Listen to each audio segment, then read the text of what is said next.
I am sure sports. You know me there. I'm coast to coast representing. I mean, I say this is righteous representing for Omar.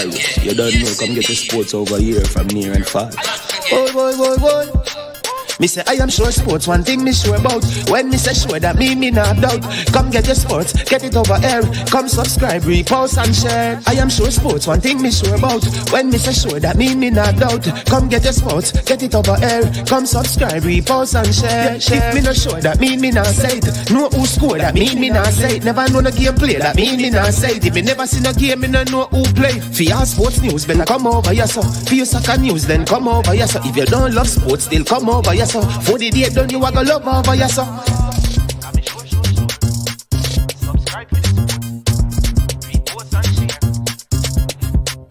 So when it comes on to behavior concerning football, Jamaica is decent.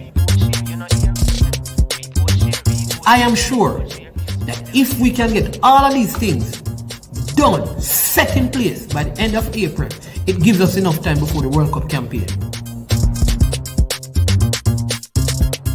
Not afraid of no Brazil, no Argentina with these crap of players. We are good enough. Remember to like, subscribe, share. Listen, comment. Let me know what your thoughts are.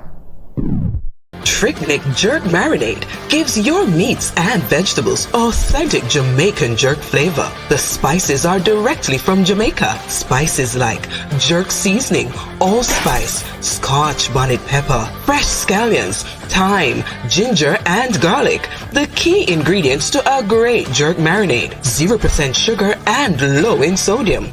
You want to try it?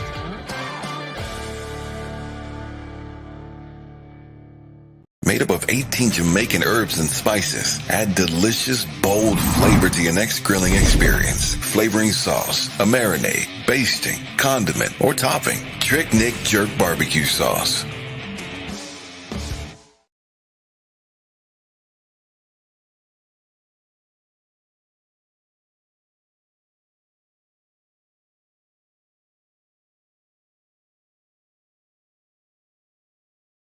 All right. Welcome back. And this is the last one for the night on Super Friday. And guess what? We will not be long, but this one is going to be really, really strong. It is the EPL review and preview show. And it has been a while since we have had one of these. It's not good because we should be having plenty, because Arsenal continues to lead the EPL table. But before we get into all of that, I want to big up our sponsors, the sponsors of this video. They are Prestige Finance, lending a helping hand when you need it the most.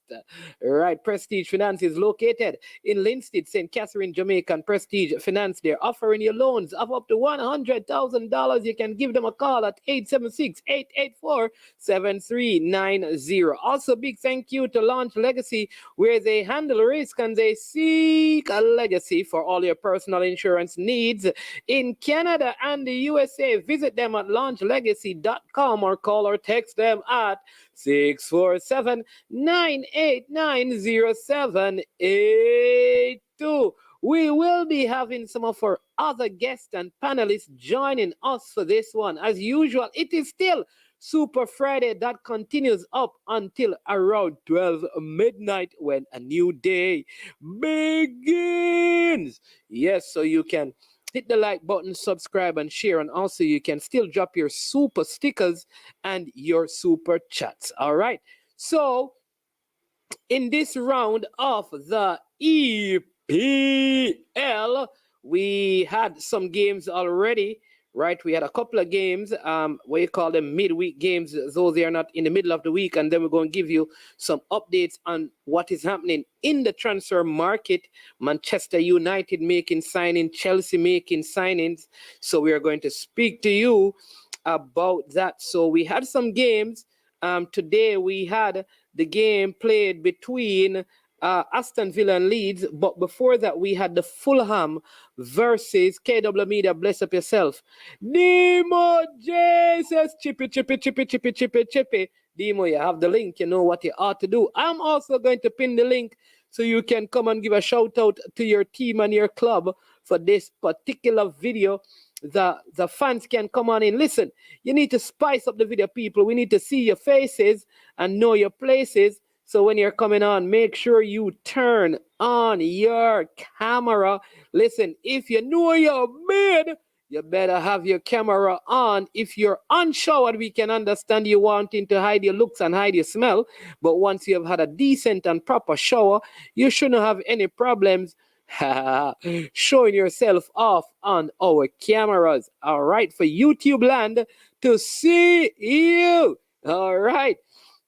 A lot of big things going on here on I Am Sure Sports and on I Am Sure Sports Caribbean. Remember, Super Friday. Remember your super stickers and your super chat. So let's go to the games. Yesterday, yes, we had one game yesterday. That was Fulham. Fulham went up against Chelsea. Now, Chelsea made a signing in the week. You know, Arsenal was after Joe Felix.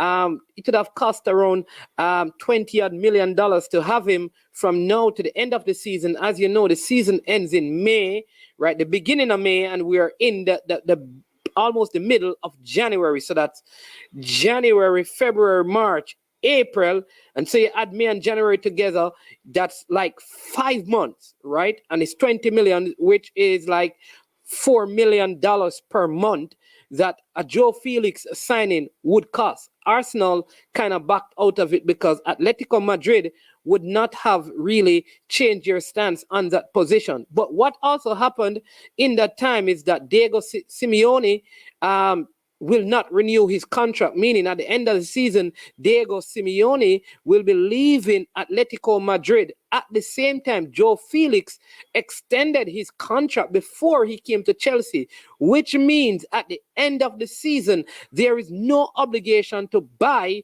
which means Joe Felix goes back to Chelsea after they would have spent £20 million. Ridiculous. BB Cross. Oh my Lord. Welcome, BB Cross. I miss you so much. Where have you been? All right. So that's the backdrop to this whole Chelsea thing. They have Aubameyang. They brought him on in the game and they took him off and he was not happy. So it looks like he is out the door at Chelsea. You know, they also bought Nkunku, who will not be coming in the summer. You also see here where Bubiako, who is out in Italy, not planning on coming back to Chelsea. So there's a lot of problems. Lukaku also doesn't want to come back to Chelsea. So there's a lot of money being spent, but a lot of problems at Chelsea. So Joe Felix came in and he was having a very good time in the game. And then he made a very, what I would call horrendous tackle. And he received a red card in this game. Yes, Joe Felix was red carded in this game in the 58th minute. So Willian, the former Chelsea man, he opened the scoring for Fulham in the 25th minute of the game. Right, so Fulham were up by a goal to nil. Kalidou Koulibaly equalized, a free kick taken by Mason Mount. Joe Leno, the former Arsenal keeper at Fulham, saved it at the near post, but the rebound fell to Koulibaly, who knocked it in. Bernd Leno was in the goal, and so the goal was given. You saw the official looking on his watch. Chelsea were now in the game and playing some good football. Then Joe Felix made a dreadful tackle. But to be fair to Joe Felix, he pulled out of the tackle. And I mean, football is getting so ridiculous. I'd love to hear your thoughts on it. I believe that Joe Felix pulled out of the tackle. Nonetheless, he was still given a straight red card, which means he misses 3 games for Chelsea, right?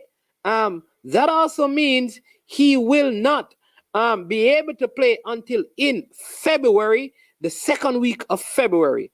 So basically, what should have been 5 months at 4 million has now become 4 months at 5 million. Bad business for Chelsea. Though he probably going to play for them he's also tied, so he cannot play in the Champions League either because he played for the in the Champions League for Atletico Madrid. So I don't know. Fresh God said he still followed through. I kind of felt like he pulled out of it. Would love to get a few more views on that. Big up one done MUFC 45. So I'm not sure, but I felt like he was trying to pull out of the tackle. But Fresh God said he still went in. So if he did, straight red card. But I really felt like he was trying to come out of that tackle, right? So and then the final goal was scored by Carlos Vinicius in the 73rd minute. Chelsea never looked like coming back into the game, and so they were defeated. They had more shots, as you can see. They had more shots than they had 20 shots and 10 on target. They had the lion's share of possession, but still not able to come up with the win in this one. Again, let's look at the lineup because Bird Leno, lots of yellow card in this game. Antonio Robinson, Tim Ream, the two Americans.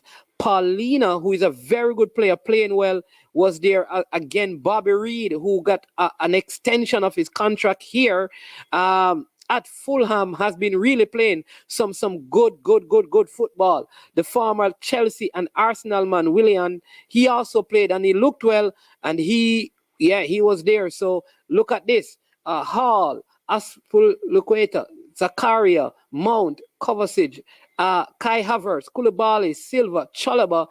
That's it, Chelsea team. No play still for Mendy, who has been having all sorts of issue at Chelsea.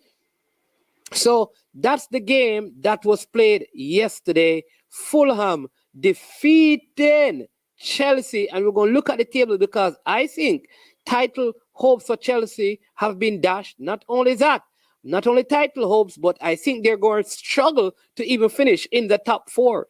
So I think they are gone in terms of contending for top four. Now, the game that was played today saw Aston Villa with the former Arsenal coach Unai Emery, the former Arsenal goalkeeper Emi Martinez.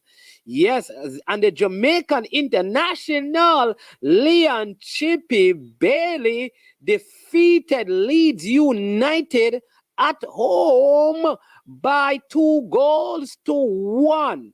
Leon Bailey opened the scoring in the 3rd minute of the game. Brilliant strike by Leon Bailey. Brilliant strike.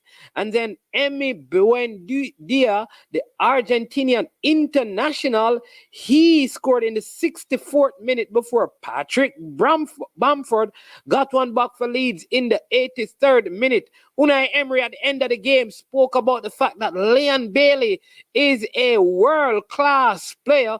If you ever doubted, here you have heard it from an excellent coach, Unai Emery, saying what many of us have been saying, that Leon Bailey is world-class. Brilliant goal. He had a brilliant game today for his club. Really good game today.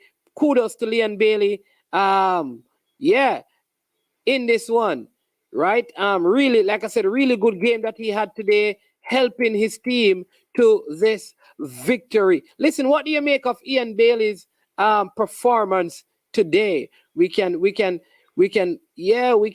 at some other stats here from him. Let's see what's going on. Yes, sir. Yes, indeed. All right. Leon Bailey, very good game though. Very good game today by Leon Bailey. And like I said, the coach in his post-match interview really spoke highly of him in terms of his performance. So very good game. Very good game by him today, right? So let's look at, there you go. So 2-1, the game ended. I mean, Emi Buendia ended with the highest ratings of the player. He ended with 8.3. That's his stats in this game. When you look at the lineup for the game, there you go. Leon Bailey, he ended with 7.9. So let's just bring up that and show you Leon Bailey's performance in the game today, so you can know this is not man's man. This is just real stuff in terms of Leon Bailey's performance. He really, like I said, he really looked good today, played well, looked like he's back to full fitness. I think Unai Emery is getting the best out of him. I also know that the senior coach, the new coach, he went and he met with Leon Bailey, and then he had a conversation there. Look at that, 7.9. That's the stats for Leon Bailey in this one. Let's look at his overall. All right. So let's see if we can. Well, that's not what we want to get to right there. But but Leon Bailey, very good game today. Aston Villa again winning this one over. 7.9 for Leon Bailey. Good stats right there. So big up Leon. Good performance by Leon Bailey in this one. Only topped by Emi Buendia, the player who had better stats than him. So Leeds lost, Aston Villa won. Yes, that's today. And yesterday, Chelsea lost and Fulham won. Good results if you're a neutral and you love that. All right. So now we're going to get into the games that are happening tomorrow. Now there's a big one that starts tomorrow. It starts tomorrow morning. If you're in Jamaica, it begins at 7:30 in the morning. Yes, indeed. 7:30 in the morning. 7:30 in the morning. Manchester United versus Manchester. There you go. Versus Manchester United. Manchester United, their last 6 games. Let me just bring up all of these stats. I wanted to see what is happening so you can. I know that the Manchester United fans are going to pick Manchester United to win, but let's look at the actual stats and the head-to-head of these two teams. All right, so let's see if we can bring that up right now. There you go. So the last 6 games between these two clubs, right? Manchester United, last 6 Manchester United. In their last 6 games, they are right. So again, City 1-1, draw 1, lost 4. They only score 1.0 goal and they concede a 2.3 per game against City. If you go back to 2010, so let's look at the result from some of these games, right? Let's do that. All right. So let's go 2022, which is in 2022, City 6, Manchester 3. In 2022 again, City 4, Manchester 1. All right. In 2021, all right, Manchester City 2, Manchester United 0. Manchester United beat them in that same year 2-0. All right. In 2021, City won 2-0, and the other game at Old Trafford drew 0-0. So those are the results there for those two teams in terms of the head-to-head. There you go. All right. If you look at Manchester United, the last 6 Manchester United games, 6 wins, no draws, no losses. Their scoring goals at 2.5, only conceded 0.2 per game. They defeated Charlton Athletic by 3-0. Everton 3-1. Bournemouth 3-0. And they defeated Wolves by 1-0. Nottingham Forest 3-0. Burnley 2-0. Manchester United, people, they are back again in banging and stunning form. I don't know, the show is about to get mashed up now because the Liverpool team is here. Good night, boss. Big up everybody in the comment section. Bless up, Demo. Demo, listen, we at Manchester United. First game of the Saturday morning, Manchester United versus Manchester City.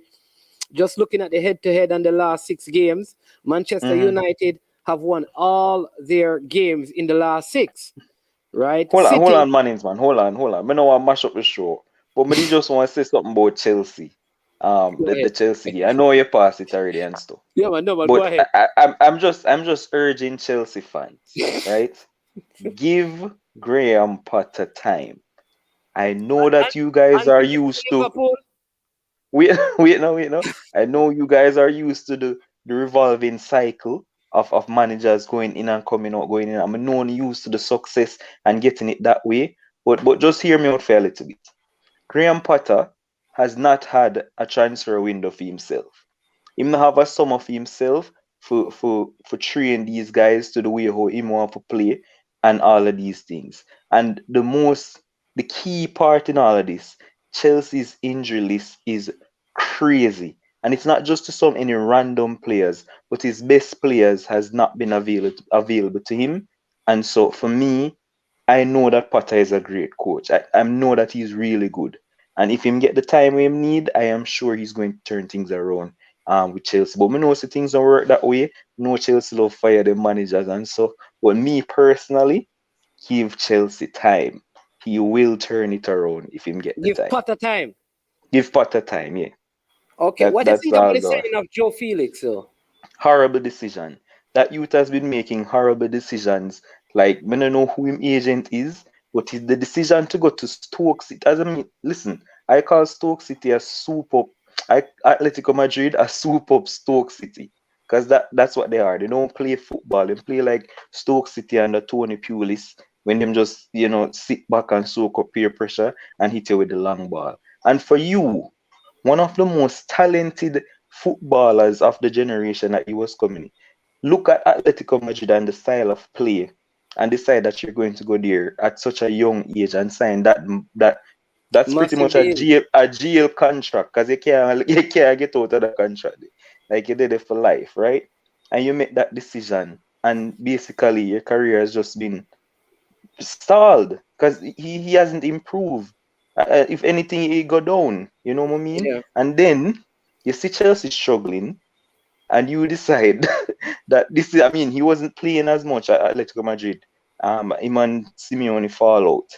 Yeah, and then you decide so you're going to come into a struggling Chelsea team, and again for me that's another bad decision. But it's a bad decision football wise. But the money. That's worse. But decision got worse with the red card, man. Yeah, but the money you can't really fight it because he must But like the one thing I'll say, though, and I understand the money part, but he signed an extension before he left. When Diego Simeone is leaving, so it is like you really want to stay at Athletic. Like if I were Chelsea, I would not have signed him because he signed an extension. Like it don't. Crazy. Obviously, that is going to be tied into some big clause. Even though the Spanish league, they're probably going to put a big what do you call it, contract clause or transfer release clause in it. That gonna make it impossible for Chelsea to buy him. So why? It's a GL contract, man. Him not leave. Him not leave. Them have to go terminate him contract or something for him. Him cannot leave there, so him there just for life, pretty much. Yeah. And the decision to come to Chelsea in this moment is I mean, I guess himself maybe him can change things around. Like maybe he can be the one to, make things click. And to be fair to him, he was head and shoulders above everybody else who was on the field. Yeah, that is true. He was fitting in well. I mean, I know he missed a couple chances. One of them he was offside. But I mean, he looks head and shoulders from his first touch in the game when him salad the youth and put the cross into Havertz and whatever. Like he just look a cut above the rest, and you can tell say he's a special talent. You can tell, but his decision making, I mean, from him and him agent, it's just been ridiculous. Yeah, I mean, I know we passed it already, but just give me a quick take on Aston Villa, Leeds, and the performance of Leon Bailey in particular. Brilliant goal that he scored. Yeah. I mean, I thought all the work was done by Kamara. That mean that midfielder that just come in and he's just like him fit like a hand in glove. He set up the play from midfield with that driving run and him just lay it up. I mean, as soon as I saw it, I said that this was going to score because it depend Bailey left and to see him put away the miss when him happened the week Yeah. before when him nearly cry and stuff and the composure that he showed, brilliant stuff from Leon and he played well in the game as well. So yeah, And he man, was big up to tracking back. He was tracking back and yeah, defending, yeah, which was yeah. very good. And like I was saying, on a different channel actually, I was saying that Emery and this formation with Bailey playing as a front two, him Yeah. a do the same thing we him do with Danjuma when he was at Villarreal because him see Bailey as him Danjuma and Danjuma really profited under Emery playing that role as well. So Yeah. you can see him a flourish. Yeah. All right. No, I was at the early game tomorrow. Big game. Good breakdown of those two. Manchester Yeah. United, Manchester City. If you go by form, Manchester United win. If you go by class, City wins. All right. So it is class versus form. What is going to what triumphs tomorrow? Class or So form? here my thing now. Like this game will be played at Old Trafford, yeah? Yeah. Um, the thing is, City has not looked the same, and it's not just because they lost to Southampton and the Everton. Like from probably a while back, you can tell them they're not as fluent and stuff. When they're playing, and for me, coming into this game, however, like is a derby. And I know people always say form goes out the window in a derby. Yeah. So Yeah, it yeah, is me still have that kind of thing in my head. And I know you say, form versus class. But in this game, I think that form goes out the window. I think that Manchester City will be really up for this game. I think Pep Guardiola would be under the skins of those players who get knocked out of the cup and struggle against Everton and whatnot. And I just think that Haaland, I mean, I don't remember the last time him score.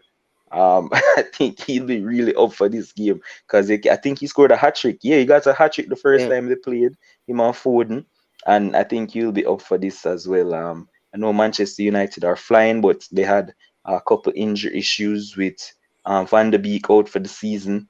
Yeah. I mean, Dallo, that guy is, as you mentioned his name, so unfortunate. I mean, he had yeah, a yeah. warm time under the last coach. New coach come Mhm. in, he went out on loan, came back. Now you start getting playing time. You're gone again. Exactly. And Dallo, who has been for me one of their best players playing at right back, I think he's struggling with injuries as well. They made a listen, this is the most Manchester United signing ever when them get Weghorst. Weghorst. Yeah. Yeah, I think they're saying he won't be ready for that game. But this just remind me of when them get Igalo and Falco and Di Maria and them, man. It just seemed like an act of desperation. And I'm not sure if Martial is fully fit or what's happening with him. But with the form that Rashford is in right now, boy, it's going But to but be the a truth is, real Steve, hard. I think it's a good buy because they don't have if Martial is out, who goes down the middle? Yeah, I mean, I think they'll just play Rashford down the middle and put No, you'd want to move him, seeing that he's no, playing no, so well, where no, he's that playing. exactly. I mean, I guess you would want to that, and he's better coming off the left anyway. I'm just saying that if they he's not going to be ready for this game anyway. Wakehurst is not going to play. So if Martial unfit and can't play the game, then have to go figure it out. So Ilanga can play on the left and Rashford down the middle, and whoever who play Garnacho and all of these guys, Yeah. like yeah, they have players. Um, so I mean, I guess Wakehurst is a good like I the guy I am did well for surprised. Netherlands. I'm surprised they didn't go for Memphis Depay for $9 million. Yeah, and I heard his Atletico move is breaking down too. So I don't know what's Yeah. happening for him. But Wakehurst did well at the World Cup. Obviously, you remember that game against Man, the Argentina. man was at Burnley and went out on loan Yeah, into but Turkey. Come on. at Burnley, him never special in the league. But Like that's what I'm the saying. man, That you like, come on, man, get Depay because he also played for the Netherlands and did well. Yeah, but you say you think it's a good signing. That No, good, sign the good, reek of good signing, desperation. not a good player. Good signing because they need bodies up in that area of the field. But I don't know about his No quality. man. But they need bodies, you know. Like we saw that dude in the Premier League, and sure he was playing for a Burnley team who probably, long ball and whatever. You're not gonna see him true qualities. But for me, that's one of his true qualities, being strong in the ear, Yeah. and that's how Burnley plays. Like he That's how. never, eh? Wasn't that how the Netherlands came back into that game? Exactly Yeah, against yeah, Argentina. yeah. So I Anyways, mean, we'll see how it works out. For me, it just reeks of a Igalo signing. Like somebody who come off the bench, and you get him goal here and there. But I'm sure they could have done way better. I Like don't know. if Go yeah, ahead. go. No, man, No, I'm I just was saying saying, you're talking about the Manchester thing. But I think Pep is just such a strange. Like mm, he's an experimental. He experiments a lot. Let me put it that way. All right, especially in because I'm big thinking, games. yeah, like I'm saying, why is Cancelo not playing? Because man, bring in Rico Lewis, and Rico Lewis just start playing well. Like listen, Rico Lewis is an excellent footballer, by the way. Like he's a kid, 18 or 17 years old, but technically gifted. He gives energy, and I mean, I don't know, man. I If you're think the Pep coach, just there Nemo, rest Cancelo, but it look like Rico Lewis taking game. if you are the coach and you're picking a starting 11, are you pick and you see Rico Lewis and Cancelo? Who you picking, Demo? Cancelo. Cancelo. Yeah, but Exactly. Cancelo plays left back for them mostly, yeah. And unless them a play a back three, because Kyle Walker would play right back. If they're But playing Cancelo is the one four. sitting on the bench. Exactly. So I'm saying if they're using four now, because it seemed like when they use four, Walker play right back, and let me see, what him name? Ake. Even Ake must say I play left back. When they play the back three, Kyle Walker is a third centre back in the back three, and Rico Lewis play right back. Yeah, Duclan. So Duclan. Duclan coming for you. Just want you to know that so you can read the comments. me can't see the comment then. Me can't see. Oh, okay, yeah, therefore. Declan says, Liverpool fan talking about Man U buying a useless striker is so hilarious. Why is that hilarious? Like people just love say random things without giving an explanation. Why is that hilarious?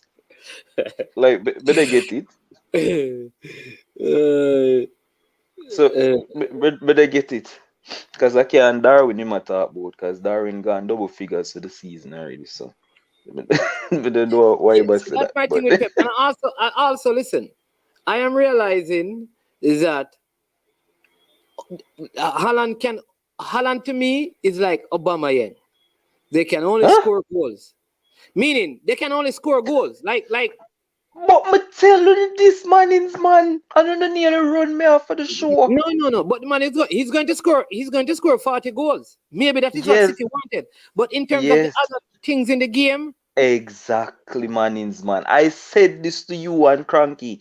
Say, uno tell me so uno rate them striker there, Spirit who just score goals. And they say, oh, that's all them need for do, and da da da da da. I'm gonna say, I can't rate Haaland, I'm gonna rate Nunes. Because it seems like say that's all they need. They just need yeah, somebody for score goals. I'm gonna tell you, say Firmino, they my kind of striker who is more involved in the game, build up play and rah rah rah. But uno love them man there, uno love man who just score the goals. yeah. But I mean, yeah, I agree with you. I agree with you that it is. I think and this year, Cranky and I agree. Mm. I believe Darwin Nunes offers way more in his overall play than Yeah, Haaland does. I think Haaland just need to get the ball and he scores, which is very good because not many people can do that. But yeah, I'm thinking how City players, like exactly. they need an Aguero, like somebody to be more all round, and I don't think he has that. So that is I'm not sure, but that is my problem with this whole City thing. Well, I will tell you tomorrow. I would not bet against Haaland scoring more than one goal tomorrow. That's all I that's all I know. He'll be up for this game. And I know we'll probably not reach score predictions yet or whatever. But this game will be a test of the defense of Manchester United. I know they've looked, pretty decent with Martinez and Varane and him. They've formed a really good partnership. And once they drop Harry Maguire, the Manchester United team are gonna automatically look better, right? But I think now with Wan-Bissaka having to come back into the team, who is obviously not at the same level that Dalot was. Luke Shaw is on the top of his game as well, playing at left back. But that one who is Wan-Bissaka, I think the threat going forward is going to be very limited on that side. Because him and Anthony would be on the right hand side, and he doesn't overlap to cross well. Anthony is not going to track back and help him and all of that stuff. And so it depends on who Pep Guardiola places on that side. I think that's where Manchester City will get a lot of joy come tomorrow. So yeah. I'm going for a Manchester City win of tomorrow. I'm going for a 3-1 victory to Manchester City. Has Kevin De Bruyne declining? Like he has plateaued and now it's like, or you still believe that there's a level that he has not just gotten there yet, like still coming out of the World Cup? Because I don't know, I just feel like even he has not been the same player this season. Man, this boy, which game you watch? Kevin De Bruyne has been one of Manchester City's best players, boss. Like the man still have it. I mean, he's probably not scoring a bag of goals, but his passing has been exquisite. I think he's right up there with assist numbers and chance creation as well. Yeah, Kevin De Bruyne has been excellent for Manchester City this season. All right. Duklan says Wan-Bissaka has improved. He's about 3 Bissaka now. Then KY. K-Sport TV says that Akanji and Nathan will be a centre back. Walker and probably Cancelo will come in. His form has dropped of late. Oh, and John Stones is injured too. I think John Stones is out. And Diaz is still out. I think so. But I think City will just be up for this derby game. Manchester United are going to be up for the game too, and it's at Old Trafford, so it's going to be a good game. That's all I know. I just think that interesting to see Casemiro and Rodri in the midfield, that battle. Yeah. I just think the battle will be over Wan-Bissaka side for the game tomorrow. All right. You said 3-1? Yeah, 3-1 City for me. For some reason, I don't think Manchester United is going to lose. I think they're going to find a way. I think this is going to be a 2-2 game. I can see that happening too. Yeah, somebody's agreeing with me. Kevin Campbell is saying that Kevin not playing like how he used to. Arsenal have the big Captain Martin Odegaard. Yeah, Kevin not playing like I don't know. Well, Demo says I'm watching the wrong game, so I'll make sure I tune in tomorrow. I'll watch it tomorrow. All right. Duklan, score prediction. Duklan says Manchester 2. Is a Manchester United fan that? Yeah, man, Duklan. Duklan, Fresh God, Wandan, MUFC, they're all. KS Sports TV is a City fan. So, yeah. All right. So, Manchester United. All right. Predicted to by Demo to lose 3-1. All right. Duklan has them winning. I have a 2-2 draw. And so the Wolves versus West Ham. Has Anthony actually moved? No. From West Ham to Wolves, or it's just no. I mean, it's strong rumors, but he didn't move it. I'm not sure if it's going to happen or whatever, but it's strong rumor. I mean, Skamaka is there. I don't think Skamaka deserves all the playing time that he's getting, in my opinion, because I don't think he offers a whole lot more than Antonio. But if you go to Wolverhampton Wanderers, they have the Mexican Raul Jimenez, though he's not starting. They need a striker. They have Diego Costa. You don't count them Monday. You have the other guy from Portugal who they bought in before the before this coach came in, the other coach had, but he has not been playing. I'm not And sure who you're talking. I soon tell you his name. But I don't know. I don't think Antonio is But going to fit into that team. no, so for me, I think it works well for Wolves because they need a striker. When name Costa and Jimenez put together, them probably make one because Costa is way past his best, and Jimenez has not been the same since he got that skull fracture. Yeah, he's Yeah. just not the same, and you can understand why. So both of them, I don't think Diego has to score a goal since he's come back. I think Jimenez probably score one. Like he's just not scoring, and so for me, I think Antonio would offer so much more as the starter for that team. But if West Ham lose him, and just depending on Skamaka, and unless they're bringing somebody in, I think they were bringing somebody in. That's why the links came up that Antonio would leave. But I'm not sure. I don't remember who the person was. But yeah, I think it makes a good signing for Wolves because you'd have him, Podence, up top with Adam, I don't know if they might use Traore or whatever. But Lopetegui, the coach, he and knows what he Pedro wants. Neto has been injured as well. Yeah. Guedes, And is that they didn't buy the foul name Guedes? oh Or is he, yes. where is Yeah. he? Yeah, he's there. He's actually the one who scored against Liverpool early when Alisson passed him the ball. That's what I'm saying. So I don't know what Wolves trying to do. They're Yeah. one of I those just teams again. remember. Yeah. But the West Ham team, apart from Declan Rice, they just have not looked proper this season. Yeah, David Moyes is actually my first manager that I think will get the sack.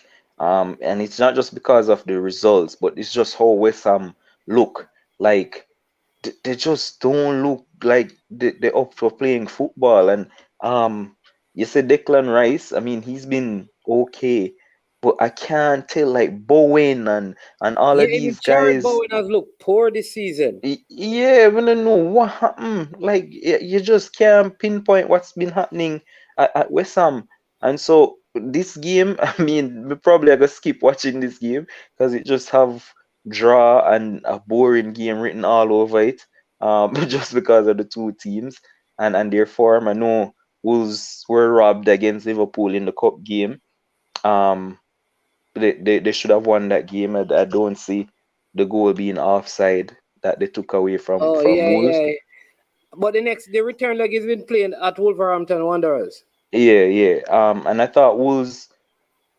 I mean, they weren't great or whatever, but the form that Liverpool are in right now, like they really should have capitalized on that and won that game. And to the end of the game, they really played well. They had some pace in attack, and they really attacked Liverpool the last part of the thing. So I mean, obviously, it was Alice's mistake that set them on their way to give them that confidence.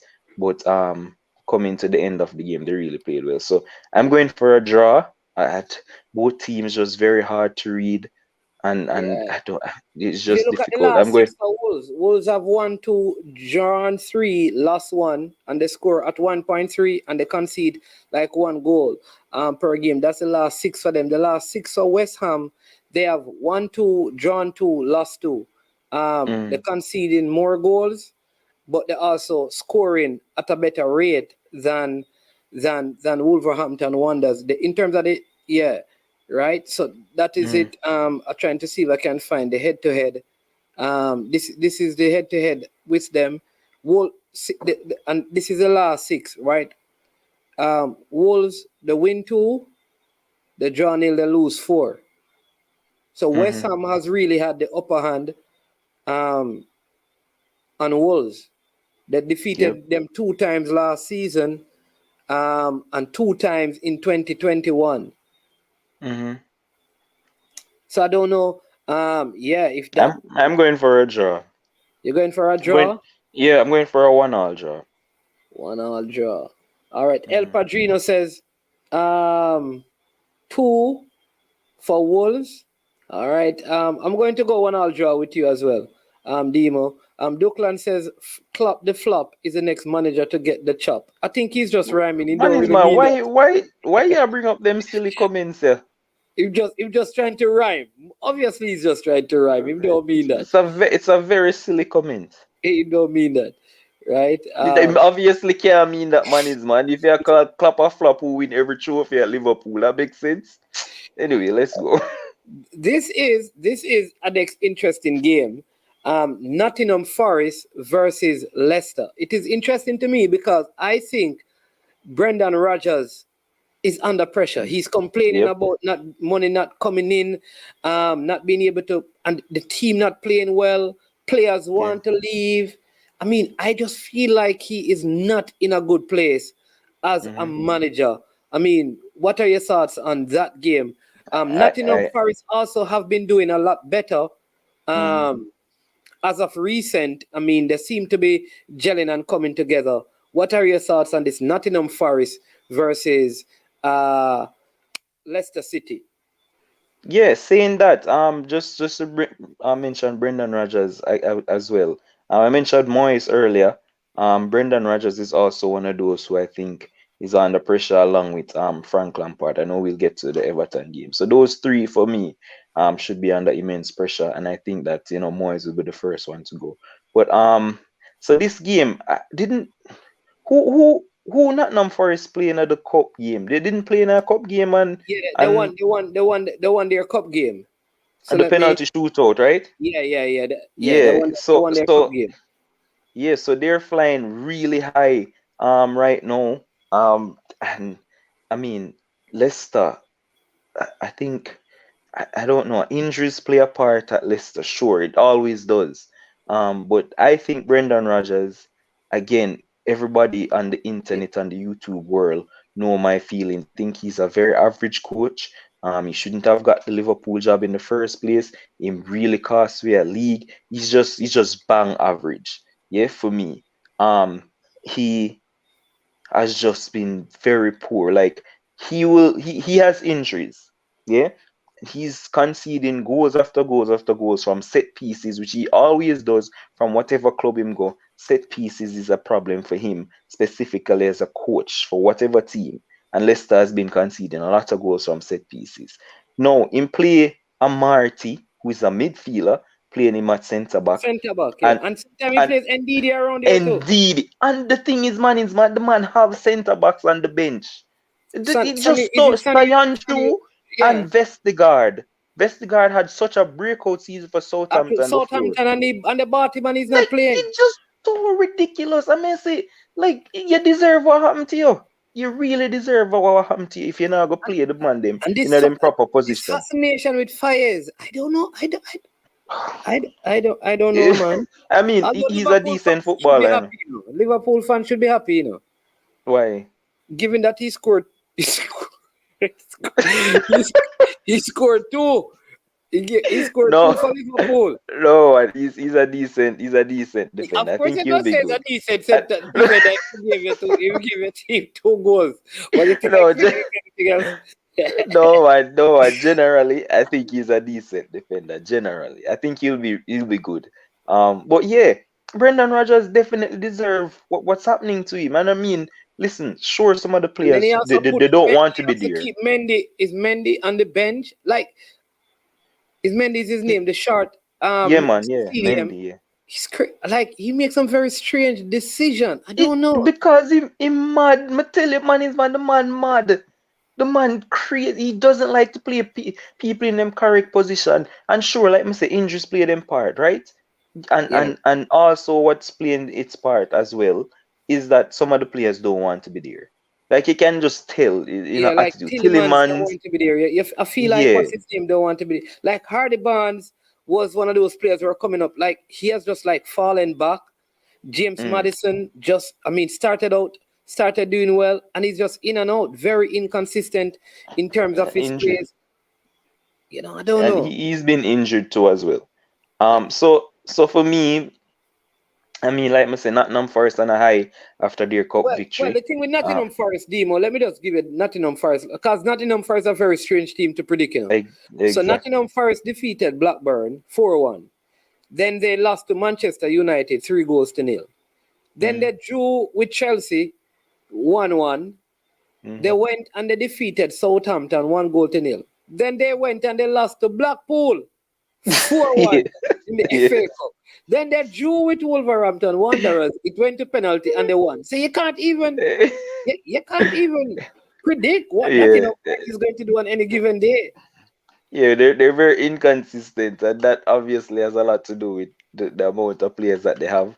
Trying to find your right 11 per se, and so I mean, listen, I think they're linked with some other forward from Fiorentina, I think it is, and we don't want name Dennis, Emmanuel Dennis. I think he's set to leave after them just sign him. I mean, he was at Watford. Yeah, the Watford, and I think he's a good footballer. I'd definitely take him at Liverpool. But who I don't hear anything about that Watford player, the Watford player who plays on the wing. Sar? Yeah, nobody wants him again. Why would somebody want him? That man is Usain Bolt in boots, boss. He was signing to Liverpool at one time. Well, it wasn't. Well, yeah, it was a Sadio Mane friend, and everybody are linking because Mane used to play for Liverpool. That's it. Because that man is not a footballer. Usain Bolt in boots. But yeah. So in terms of this game, listen, I think it will be a very open game. That's for one, because neither of these teams know how to keep a clean sheet. So I think it's going to be an open game. I am not sure if Daka will be back. I remember he got injured. Vardy came in and he played. So I mean, obviously with that pace and the back line of Nottingham Forest, who you concede 4 goals to Blackpool. So listen, I think there's going to be a lot of goals in this game. Of course, Brendan Rodgers and all of this, but I think they'll just have enough to beat Nottingham Forest, and I'm going to go for a high-scoring win for Leicester City. I'm going 3-2, and I think Harvey Barnes will be on the score sheet in that game. He's one of the bright lights for Leicester City.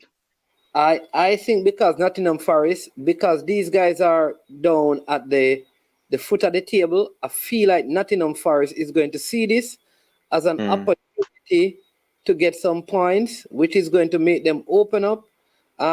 Because Nottingham Forest is on Where's it playing? For them house? Let me just give you this. Nottingham on 17, Leeds on 17, and Leicester on 17. So I, for some reason, feel like Nottingham Forest is at their home. So I am going to pick Nottingham Forest to win because it's at Nottingham Forest's home. Yeah, remember these guys beat Liverpool at their home, so they can play. Yeah, we went past Wolves because you know that Wolves also signed Lemina. He was at Southampton. That guy, I remember. For Fulham, right? So he signed with. Don't know if he'll be available to play, but he'll be there. All right. One more, the 10 o'clock game is Brighton versus Liverpool, and that is at Brighton. Liverpool, not the best of form, but they have Gakpo, who would have had some time with the team. Still have not made any signing in the middle of the park where I think they need to make some signings. Van Dijk still out, but I think they have enough cover at centre back. Brighton having some issues because Trossard and the Brighton people, his agent, put out a statement today as well. Don't know if you saw that, Demo. Yeah. So not sure he's going to even be playing. No, he won't. He's not playing, man. He's not playing. Yeah, so he's out, and I don't even know if he's going to play for Brighton again. That is a whole mix-up story. But, you talk to me. Liverpool versus. No, man, I know that. Yeah, you don't have to show me that, sir. I want to hear about. I want to hear about the game. All right, so listen. This Brighton team, they're flying at the moment. Plus they came to Anfield. Trossard got a hat-trick, and they probably should have beat Liverpool 6-3 if you ask me. They were flying at Anfield. Like they had no fear. They were pressing. Like everybody was on point for them. And obviously, they're what, 6 in the league now? I think they're ahead of us or right behind of us, whatever it is. but they're flying in the league right now. Yeah. And for me, I know they won't have Trossard, but this coach has them playing like him just take over the reins and from Potter, Deserve. and it's Very just good coach. seamless. It's just seamless transition. And if you ask me, he probably has made them more potent.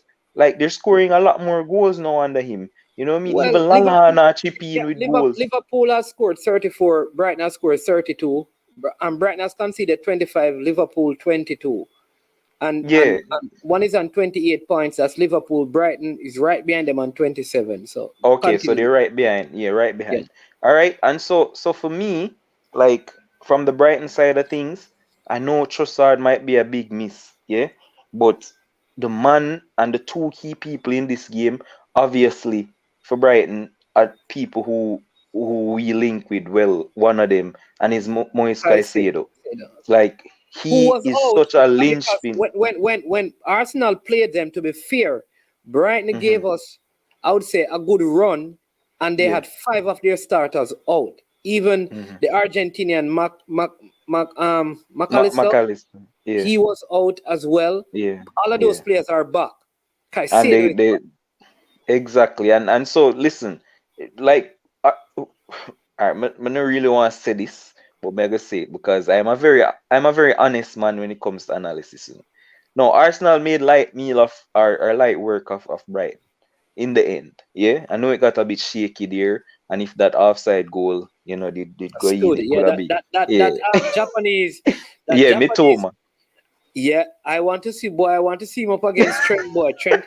Yeah, we're getting there, right? Yeah, the So, man make Tommy Yasi look like he's not trying when Tommy Yasi come on. I don't know because both of them are Japanese. But go yeah, ahead. so the thing is, you know, um, you guys made it look very simple, but you guys are on a different level now. The form that Liverpool is in right now, there's no comparison. So me not expect that for him because we played them already at Anfield, and the game ended in a 3-all draw. And like I said, they should have beat to like 6-3, if you ask me, right? And so coming into this game at their place, no Trossard, but Mitoma, Caicedo are key in this game for me. Yeah, like Caicedo in that midfield, because obviously you talk Liverpool right now, you talk about our midfield crisis that we're having Yeah. and all of that stuff. And the I'm battle of that surprised that midfield, I feel like Liverpool not making an effort to get anybody in midfield. boss. If you hear Klopp interview today, the man was so frustrated because everybody keep asking him the same question and him keep on to get the same answer. We don't have no money, you know. You get me? So I mean, I don't know what's happening. So that's the Brighton side of things, yeah. So key players Caicedo and Mitoma, for me. And on the Liverpool side, we just can't seem to catch a break. Everybody is just falling. So Darwin Núñez, who is our only forward right now, he's injured. He's not going to play tomorrow. Um, Whoa. I didn't even know that. Firmino, Firmino, who was almost back, got a setback in his injury, so he's not going to be nowhere near to the team as well. And everybody's just dropping like flies. Like, Tino, I don't understand. does Liverpool have too many old players? That's why they keep getting so many injuries. No, it has nothing to do with old players. I think it's just the intensity in which the team trains. I think this have to do with Klopp.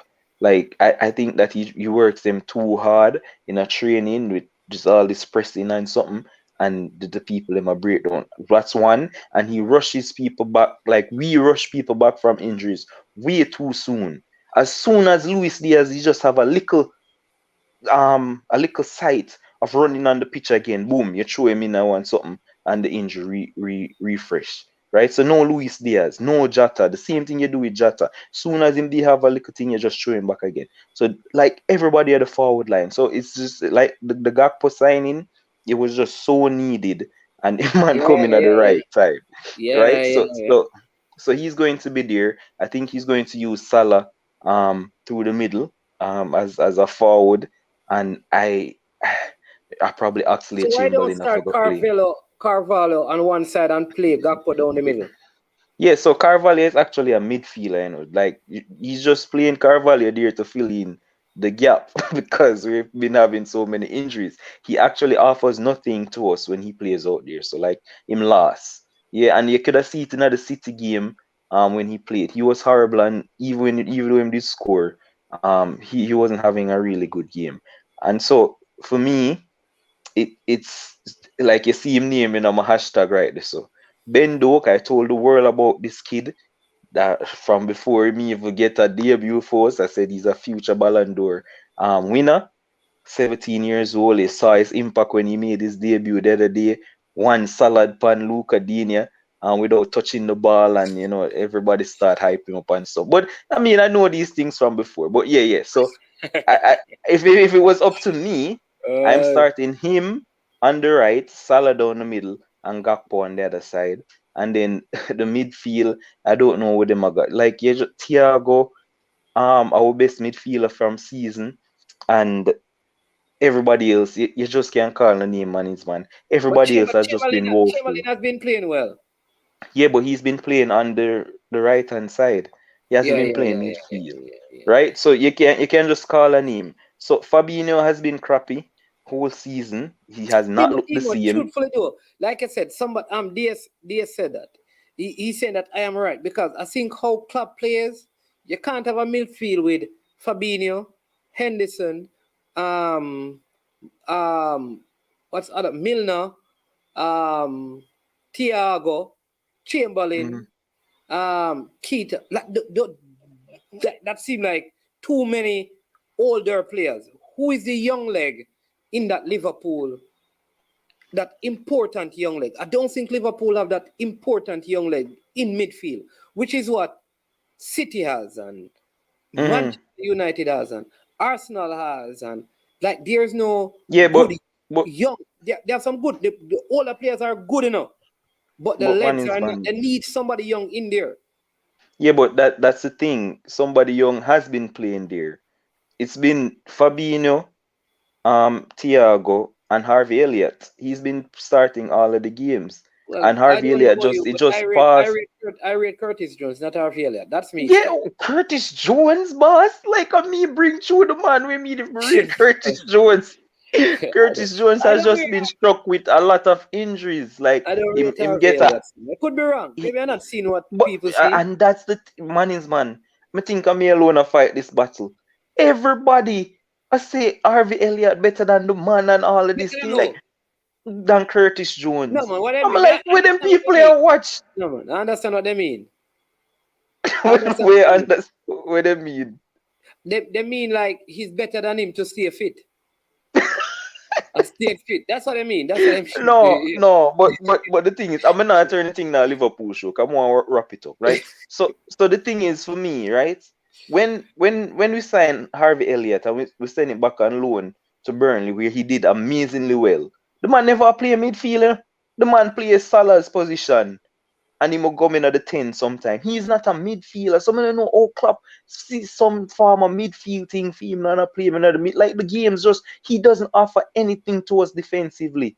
And him not really have no bag of assists and goals in him either. So for me, I know you say somebody young supposed in the midfield, but I don't think he should be in there right now. So Naby Keita has just come back from injuries because he's born in a hospital. Like him staying at the hospital. So he just come back, like, would have play him. No, I have to question everybody who is coming from the continent, you know. Because with the Cameroon situation and what is the guy named M. Cone, the Dartmouth guy that is 18, you know, the new revelation that he's not 18. There's a big thing I think I see, but I never read it. Coco, that's his name. Yeah, man, I know who you thought the forward there. The forward guy. They're saying that he's not 18. I didn't read it, but I saw glimpses of. On top of that, with the Cameroon stuff, you know, so maybe people have been saying that Thomas Partey is actually 37, you know, and Keita is 30. Yo, I don't know what Keita is, boss. But like message, just to wrap up the game. The midfield battle is going to be key, and so I mean I wouldn't want to start Fabinho. I think Henderson can play in the 6th position there. Then Thiago as the 8th, and I would go with Naby Keita. Like Thiago as the 6th and Naby Keita as the 8th, and then we'll go from there. I think Henderson just have more legs. I know he's coming back from injury himself, and him can't play a full 90 minutes. Like Keita come back from injury, maybe him can't play a full 90 minutes either. I don't know what is happening. Like Klopp say, some witch pass through the grounds and everybody just to get injured. But my prediction for this game is I think Brighton will win this game. I'm going for a 3-2 victory to Brighton. Okay, I Salah will score because that's what Salah does, and Salah has been. I think it's a 2-1 scoreline for Brighton in this one. I'm picking them to win. I mean, I don't say that a lot, but I think we're in big trouble. I know what having a team with injured players is like. Arsenal used to go through this in January and February, so it's good. No, but man, and like we don't know. Remember a couple seasons back we finished third. Whenever we played 21 different centre back partnerships, because all our centre back them did out. Gini Wijnaldum have to play centre back with Henderson and all of these. Like with this, the thing is that season when Nat Phillips broke out and stuff, like the whole of the back line they get injured.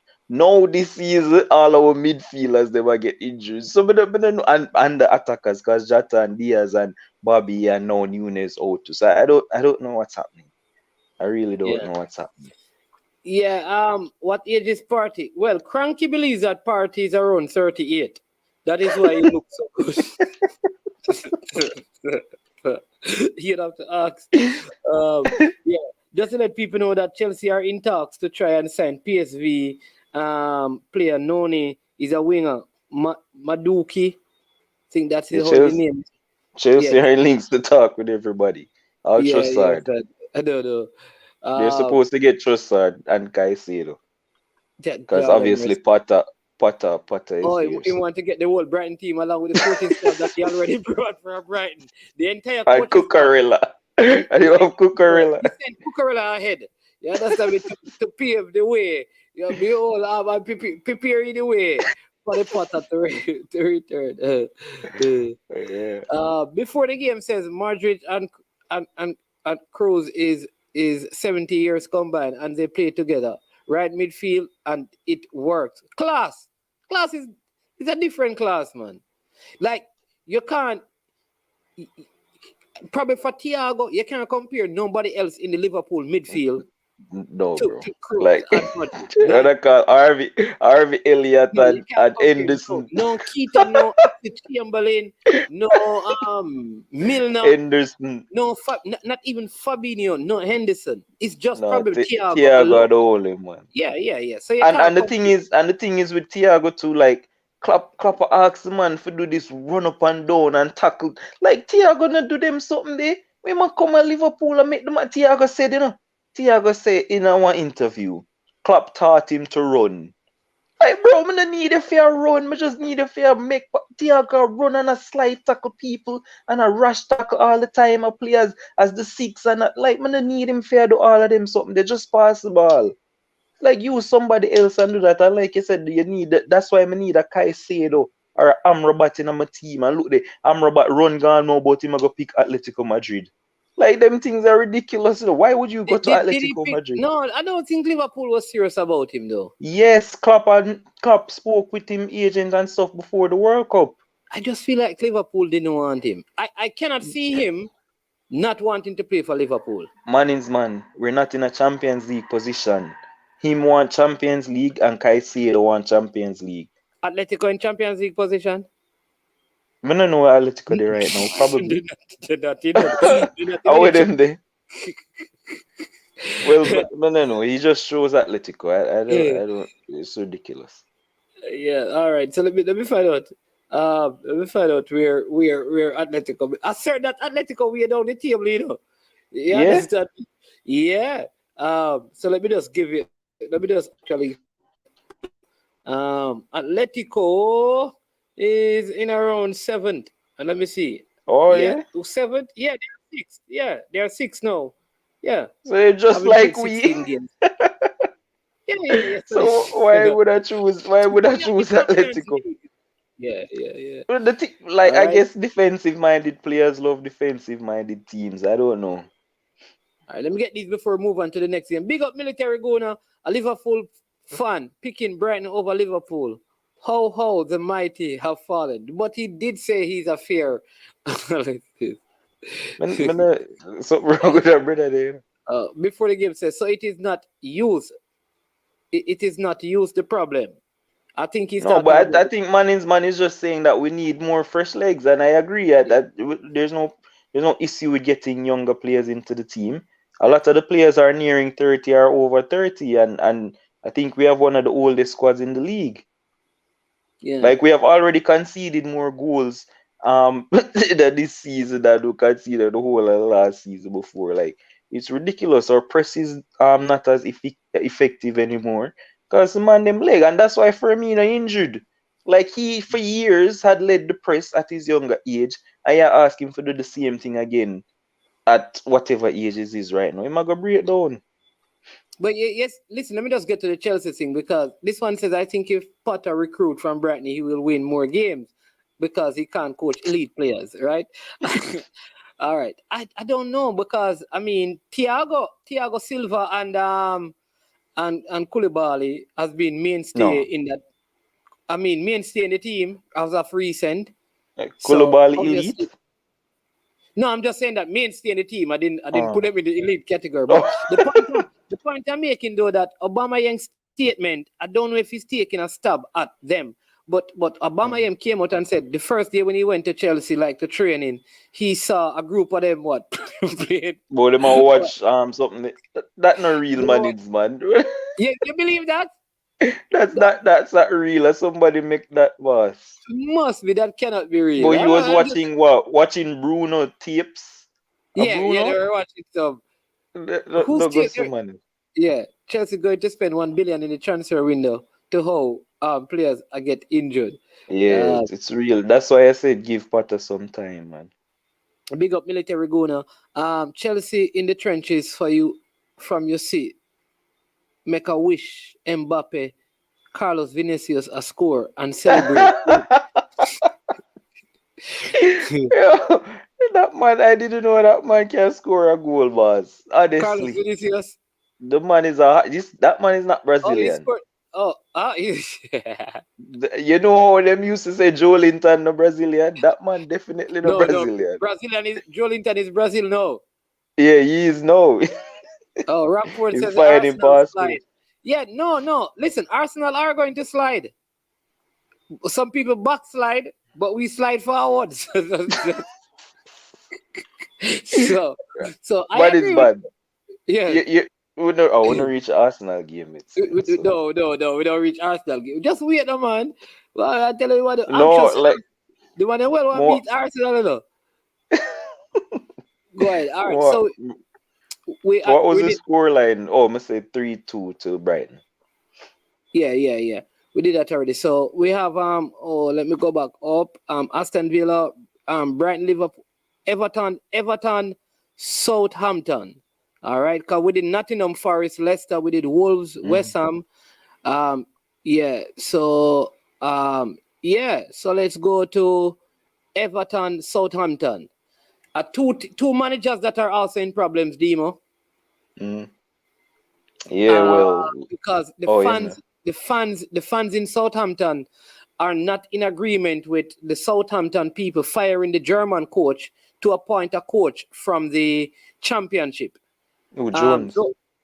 Though they defeated City, people are still crying that he should leave the club. The change was just made after the World Cup, so I don't think they're going to make an next managerial change at this time. And then you have Lampard under some pressure. Some people are saying that he's not going to be fired. I think if they fire Steven Gerrard from Aston Villa, it is possible that Lampard can be fired. And if he gets fired again in the league, he should go to the Championship or somewhere else. He needs to take a break from England. Like he can't afford for his career to get fired. So Everton are actually just on 15 points. Yeah. Southampton are on 12. So if Southampton win, they come off the bottom of the table. and Everton would be. Man. Sorry, man. I'm gonna just get him a charge on my phone. I got it. Yeah, yeah, man. All right. Somebody said Southampton will get relegated. Yeah, I think Manchester. Listen, I don't think Manchester need to beat Manchester United. Don't need to beat City to be in the championship, to be in the title race. I think Manchester United are in the title race. Manchester United is there, City, Newcastle, and Arsenal. I think those are the 4 teams that are going to push. I think Liverpool may be a little bit too far behind and based on how they are playing, but Manchester United, City, Newcastle, and Arsenal, I think, are the 4 teams that are going to be contending for the title. For this Everton game, I know they're saying that the board is backing Frank Lampard, but fans have a say. That is the thing in England, and the fans are crying out. I just don't see Southampton. I don't see Southampton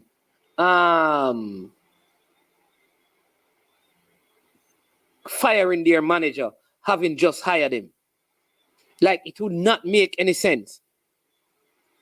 Because it's not like they're even making transfers to help him. So it obviously they have relegated themselves to being relegated and to rebuild, which has been a pattern of Southampton. And if they stay up, they stay up. So I don't think they're going to get rid of the manager, because if they're going to the championship, they are going to keep him on. All right. What I will say is that I could see Everton getting rid of Frank Lampard if he fails to win this game and now sits second to bottom in the table. And that is where I think it is, because I think when Southampton made this appointment, they made the appointment almost relegating to the belief that they are going to be relegated. Therefore, this manager will be there with them. So they're not getting rid of him, but I can see, like I said, Everton getting rid of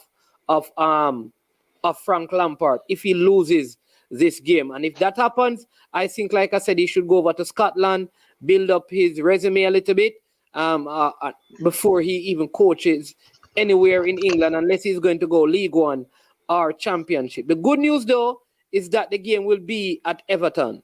And they can put in a performance. Listen, they have good players, and this is why I know it is a coach, you know.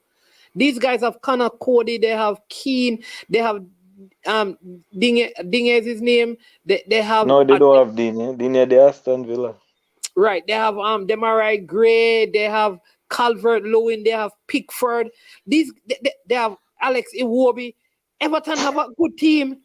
Man, they don't call the ball.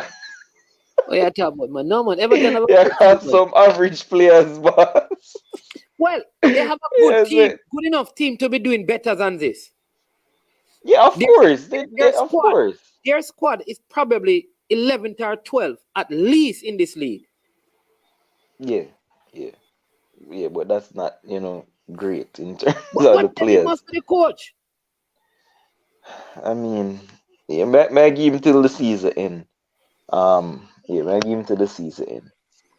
Okay. I mean, he's proven himself. He did wonders at Derby before. He came up, and that's he was the one who. Yeah, I know, but I'm saying he proved himself at that level. He came to Chelsea afterwards, brought through all of those young guys that is starring up the thing now, and he had them in the Champions League.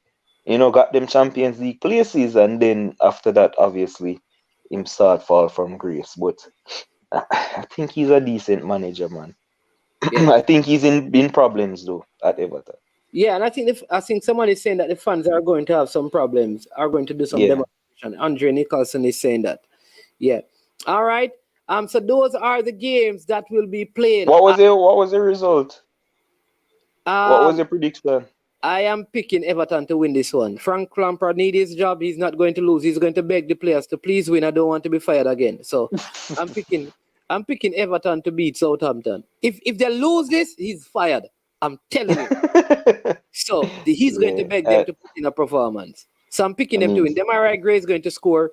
Alex Iwobi is going to have a good game. And somehow Pickford is going to make some brilliant save to prevent Southampton. So I'm going Everton 1-0 winners over Southampton.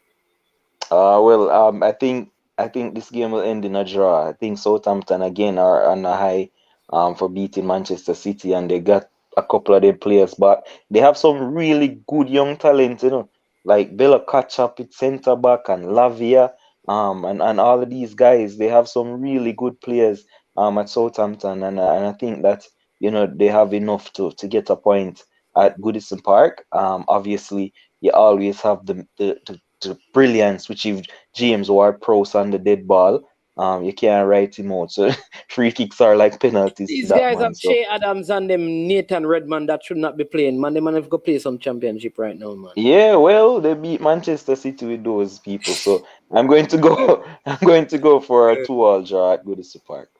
All right, all right.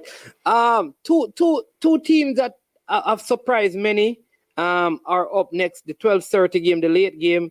One is Brentford, who are in 9th position, and Bournemouth, who are on 16 points. They are down on 16, but Bournemouth is one of those teams that get some big defeat, but sometimes they put in good performances. Brentford is one of those teams that on any given day they can beat any team. I mean, they have taken points from, with the exception of Arsenal, from every other, what you call the top 6 teams. They have taken points, with the exception of Arsenal. So, but they struggle against you'll call the smaller teams, because Yeah, and most of their teams, points, more than half the points is from the teams in the top half of the table. But they struggle against the team in the lower half of the table. But playing at Brentford, I'm going to pick them to beat Bournemouth. Yeah, Thomas Frank has them playing really well. Listen, I don't know if Tony will be playing the game. I Yeah. think he should be out. But Mbuemo has stepped up magnificently along with Wissa. And Is Tony actually suspended yet? Is it I investigation? don't think I don't think it I don't think he's suspended yet. I think he's actually injured. I think he's actually injured while he missed the game. But you can double check it for me, because I don't think he's suspended yet. He missed one of the games through injury. So that was against us when they beat us. They beat you, right? Yeah. Yeah. Yeah, so and I will lose to a Tony-less Brentford. But anyway, he has them playing really well, and Mbuemo has stepped up magnificently. I think he's a Ethan really good Pinnock has been talent. playing well as well. Ethan Pinnock in the back line, and Janssen, and like everybody when Wissa comes in, like when Wissa just always come off the bench and you just need to score. And I don't know, man, they're playing really good football. On the other hand, uh Brentford are play against who again? Bournemouth. Bournemouth, yeah. It's, like, but I can't read them. I know I'm Solanke telling you. is leading the line. Um, Philip Billing started out the season playing well, but has tailed off. I don't know, and it's at Brentford's home, right? Yeah, Yeah. definitely I going think for a Brentford is going to Brentford win. win. They're Yeah, they're very strong at taking. home, so I'm going for 3-1 Brentford. Yeah, Rico Henry as well.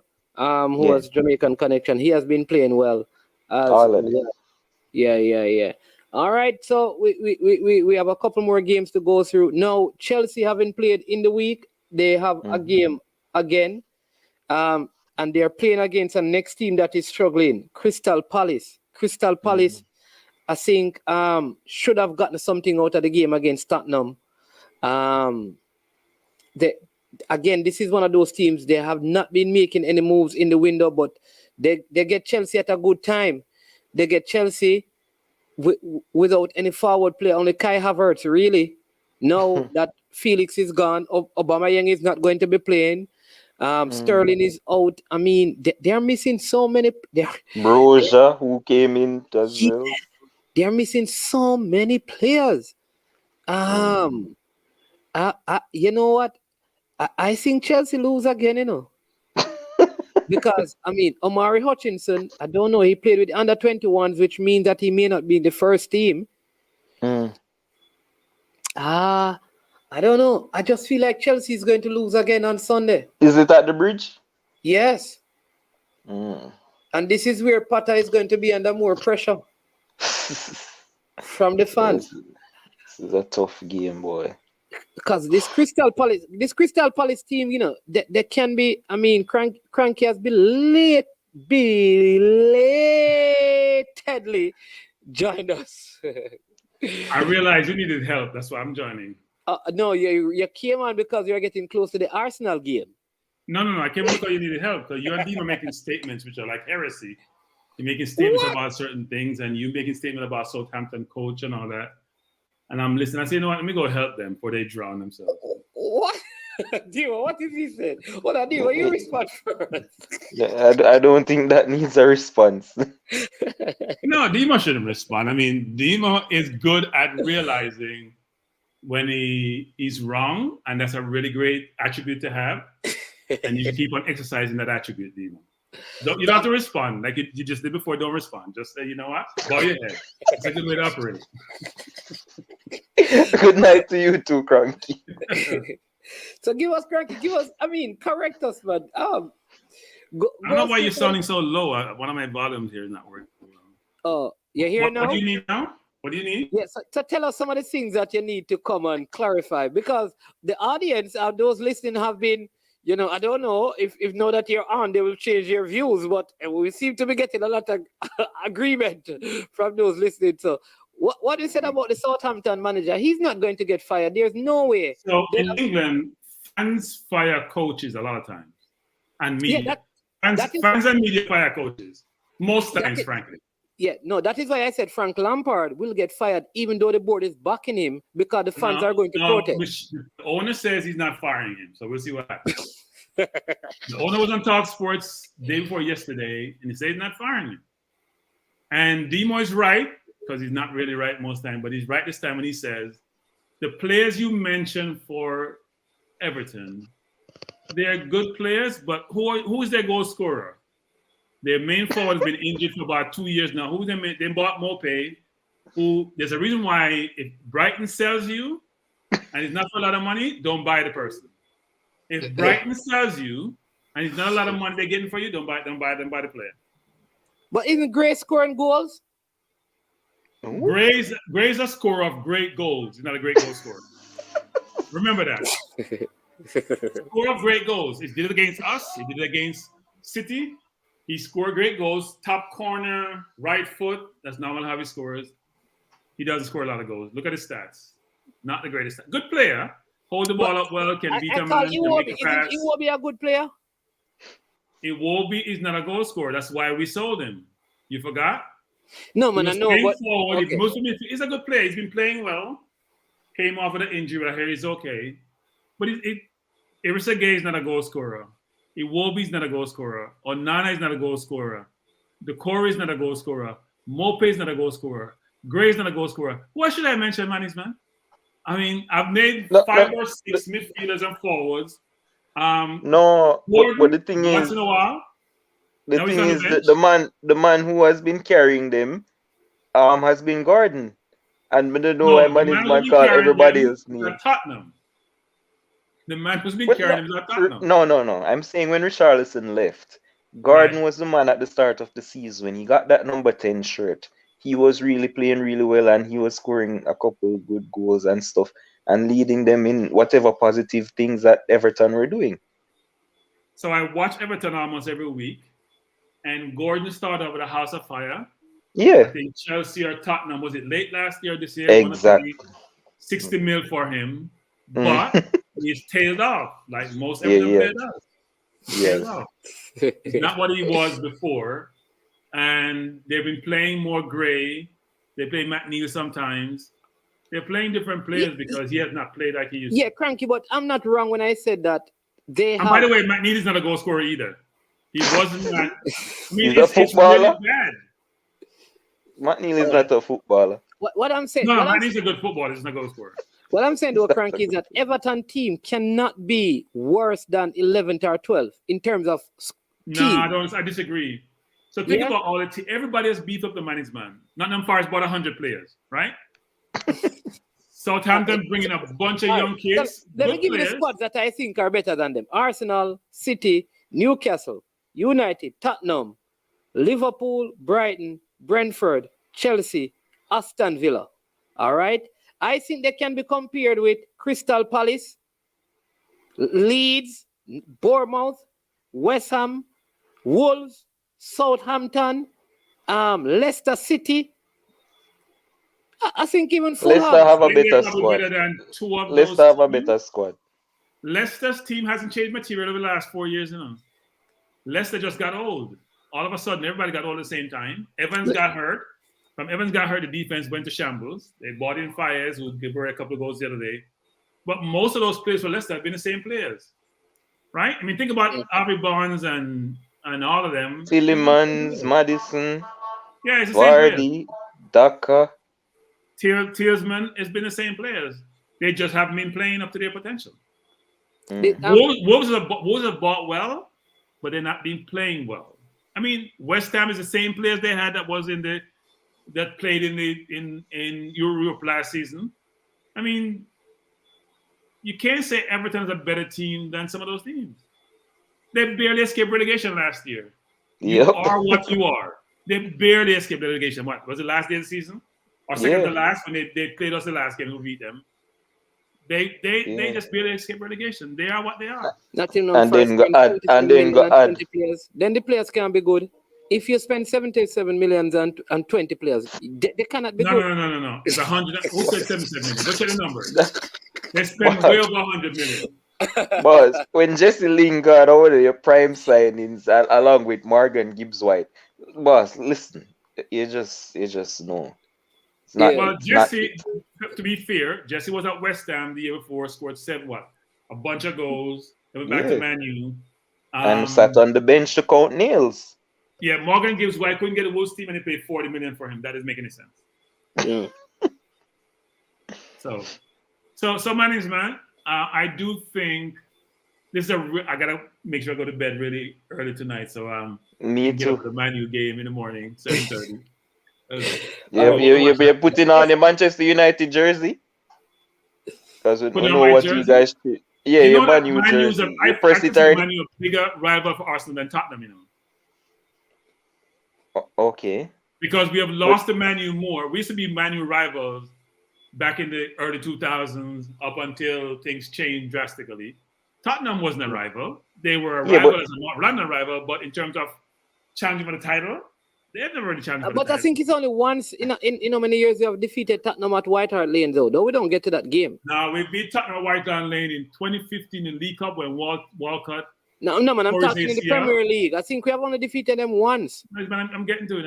Oh. They don't play at White Hart Lane anymore. White Hart Lane Yeah. play anymore. Yeah. And we lost in 2014 to that. We went in 2014. Almost 2014 late, 2015 early. But they've only beaten us 1 in 29 times at our place.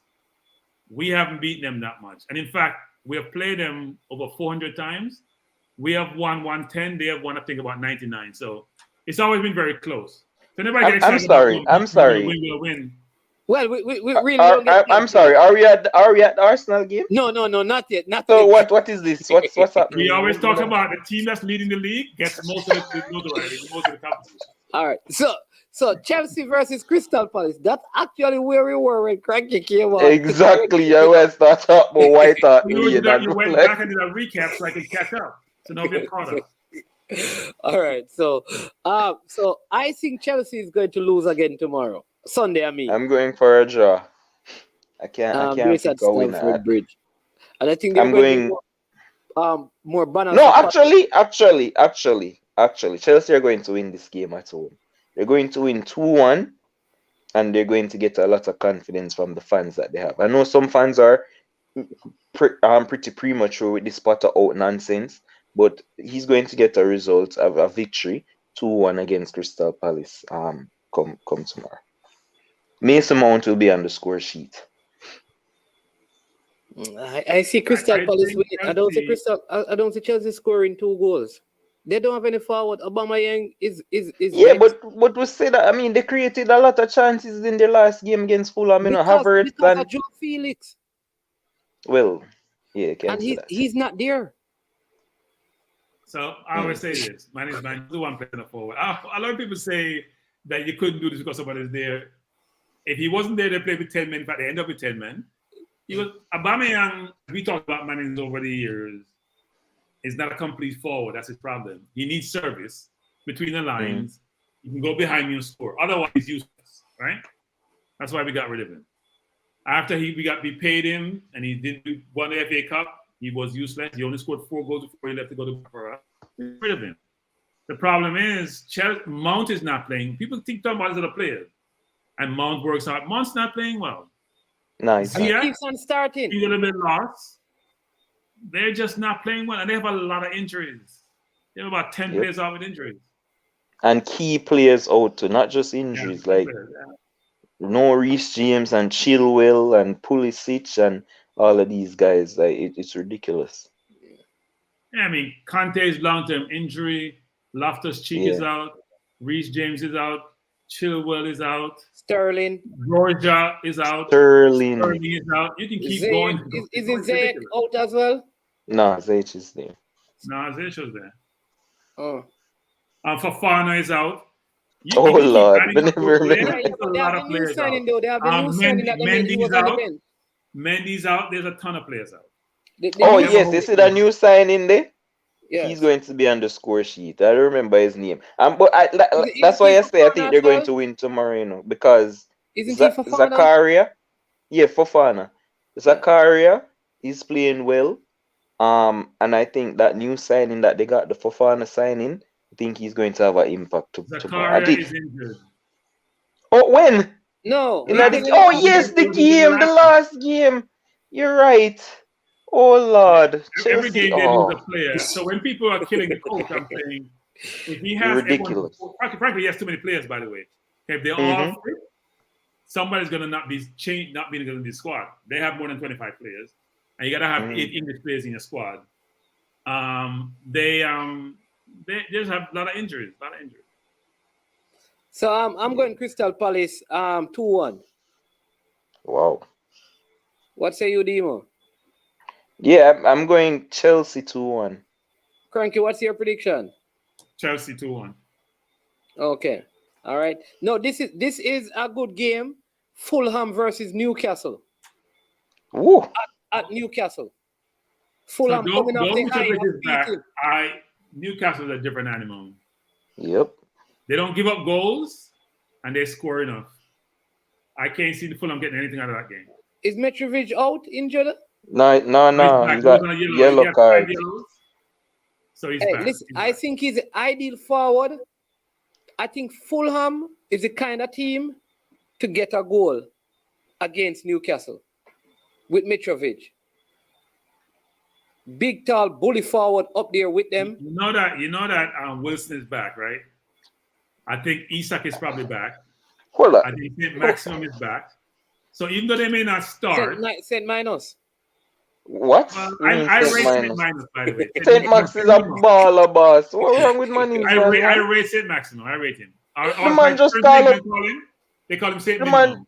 The man just call up Connor Cody and then people let him talk about big ball and then they come and talk about St. Minimum or whatever. But they call him St. Minimum. But I rate him actually. No, I was just saying though, because didn't he come on in the Arsenal game? We're not talking about Arsenal, man. Before we forget, you said that Mitrovic, is the perfect forward to get a goal against this Newcastle defense. I remember I came on your show, and I think I was in the comment section, and I said to you when you were hyping up about, I know you're all hyping the Arsenal, top of the table and all of these things, and you were like, "There's no, we know, there's no." Yeah, but I'm saying you were saying a lot of stuff, and I tried to put it to you that Newcastle has the best defense, and so because you were saying Saliba is the best defender in the league, and I was saying to you, sir, Management, look at the Newcastle team. Batman is better than. I said to you that Batman, Burn, and even Shar are playing better than Saliba. I've been playing better than Saliba this season, right? And you ridicule me and say because I'm an Arsenal hater. That's why I'm not picking the Arsenal defense. Oh my, Cranky Boss. Van Ram, tell me, leading up to the World So Cup. let me jump in. Let me help management out. So I think in the first part of the season for the World Cup, Leading up to the World Cup, yeah. there was a general consensus that Saliba was a Rolls Royce and was playing the best of all defenders in the league. Exactly. Even better than your Van Dijk. They were comparing to Van Dijk. Van Dijk, why they would have compared him to Van Dijk? Van Dijk has been horrible. Not the replica of Van Dijk we're seeing this year. Oh, okay. I mean, like, why? So what happened is he went to the World Cup, came back. He's not been the same player. No, right? but what I'm He saying, played much in a month. He was out for a month. Yeah. no, So but that's not before it. the World Cup. That's not it. Even before the World Cup, because let me say in the comment section, you never watch Newcastle man them. Because I watched Saliba making mistakes before the World Cup. I'm sure him give a penalty. Him have a back pass where him cause lead to a goal, and he was having some dodgy games as well. Batman them, the man them whom we mentioned, have not done any of those things leading to a goal. The man them was very solid for Newcastle. But before the World Cup, we had the same goal difference, you know. No, no, we had one more than them actually. Just one. Exactly. Newcastle was the best defense in the league. Dima. What style do we play? How do we play, Dima? You tell me, you're the Arsenal fan. Okay, so we play a high press games, which means we're going to be more susceptible to the counter and may give up more goals. Wait, let me finish. Go. Newcastle do not play that. Look at the way they played us. They play just over half line is when they start their defense. So therefore, if they have a very balanced team and a very well-structured team and an organized team, it's going to be hard to score against. We're taking more risks so we can score more goals, right? So you're telling me why the Newcastle defense was better than No.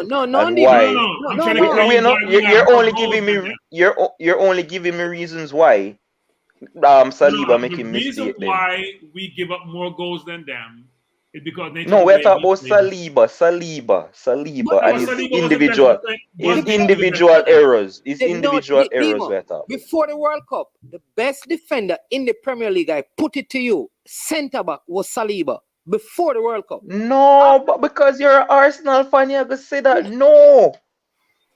How can you not look into the Newcastle team who conceded less goals than you and pick out somebody who has not made a mistake leading up to the World Cup? Let me tell you why. Newcastle only conceded one less goal than Arsenal before the World Cup. Okay, so all right. That's number one. Number two, Saliba had more goals than the Newcastle defenders. More what? Goals. As in scored goals? Yes. So what that have to do with him defending? Then I'm telling you, but he's a better defender because if I have just one of the things that make Van Dijk so good is his ability to string those long passes. No, boss. When we're talking about Van Dijk, we're talking about him defensive abilities. Here's what Demo is missing in a defender. When we play Demo, the reason why I talk about the high line, we create more one-on-one situation with a forward and Saliba. He has to play. Remember, if you're playing a high line like what Liverpool used to play, so they can't play that way anymore, they're old, and how Man City plays, and if you're playing against a fast forward, when you play against Nunes, for example, you have to be very careful because you're going to have more isolation with your defender. Newcastle defenders are a team. We have a lot of isolation with both Gabriel and Saliba because we know what? There's one-on-one up front when the press doesn't stop the play. So you get more can I ask exhibiting their qualities when they have to defend one-on-one. Can I ask you a question, both of you? Go ahead. Did Saliba make individual errors leading to goals before the World Cup?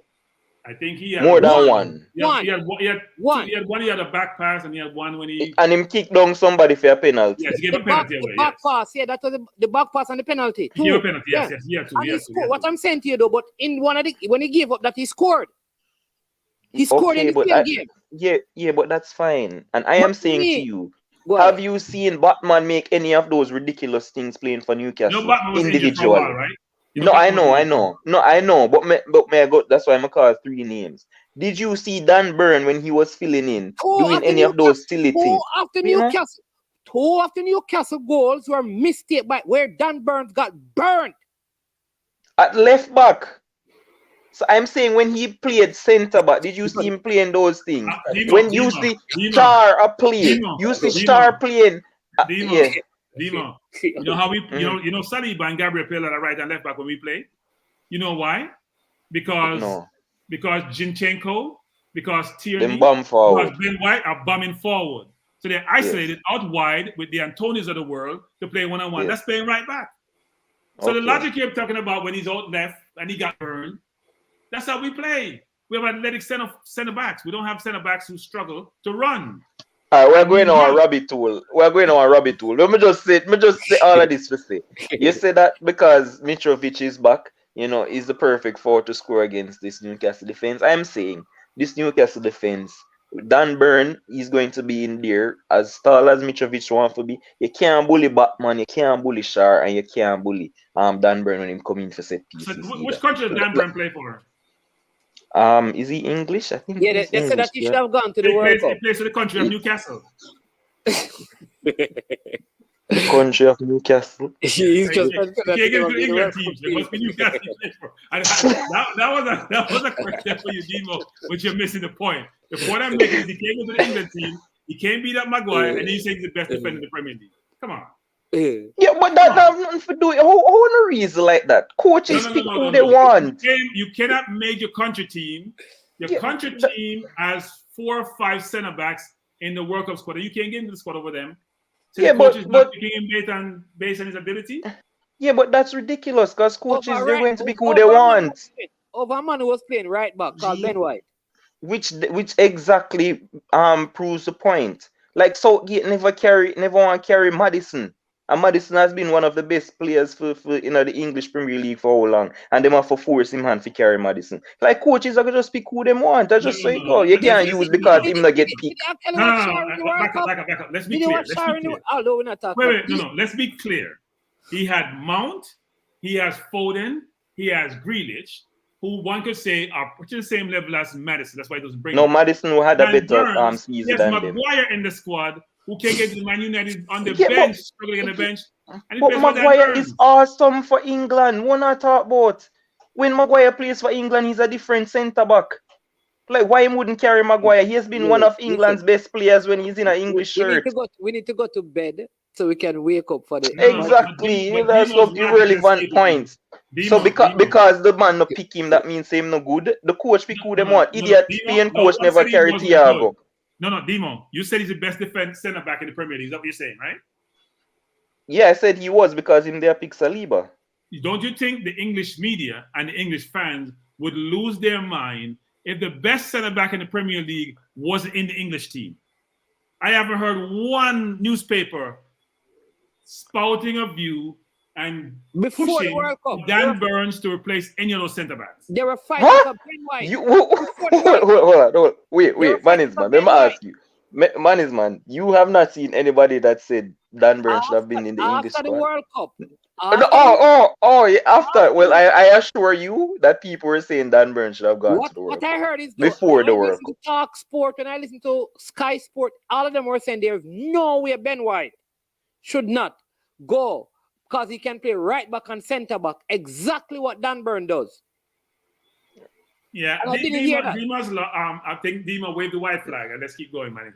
Which white flag? May I tell him I already said to him, I assure you guys that there were calls for Dan Burn to go to the World Cup before the World Cup. I can't remember those calls. I mean, we probably just not in the same circle. Maybe his mom and dad were speaking, but I couldn't hear them. They weren't in the meeting. We probably weren't in the same circle. How many teams of the week Dan Burns made, and how many man of the match? I don't know. I'd have to go and research that, but I'm sure he's made a couple. Can check how many Saliba has made. No, don't get me wrong, Dan Burns is a good defender. So is Botman. So is Shearer. So is Trippier. They have a good defense. Yeah. That's obvious. But at the end of the day, Saliba was being touted as the best centre half at one point in the season. Yes, fell off quite a bit. Before the World Cup, he was. Yes, he was. All right, let's get to score predictions. This will go like a revolving. I mean, Saliba pushed Ben White to right back, That says it all. Yeah. My score prediction is I am going 2-2 scoreline. Mitrovic with the equalizer to give Fulham the game, the tie. I don't think you're watching Newcastle play, man. They're a different team. I've just said 2-2. They're a different team. They're hard to beat at home, too. Yeah. What's your score prediction then, Craigie? I'm saying Newcastle 3-1. All right, Demo. 3-0 to Newcastle, another clean sheet to Dan Burn and Batman. So you don't think Pope has anything to do with them having a clean sheet against Arsenal, or it was a defense? He's the goalkeeper, of course. He No, has get him off something to Pope do. too. Pope is also a good goalkeeper. Was it Pope or the defense that helped them? Both. It was Pope who saved that Eddie Nketiah shot, not the defense. Okay, but the defense also made a lot of tackles. Yeah, they were tackling all afternoon. So yeah, you're right. They were Let tackling. me not understand. All they did in that game was tackle. All they did in that game was tackle. They weren't playing offense. Me not understand. Like the man them sit back and said they'll take a point. They were defending a lot. All right. North London Derby is what we're going to close off on. Conte versus Arteta. The FA keep finding Arsenal. We ask for a penalty. They fine us. I mean, we they fine us against Newcastle. They call the coach a clown. We play against Oxford. The ball hit the man hand. We go to the referee. They fine us again.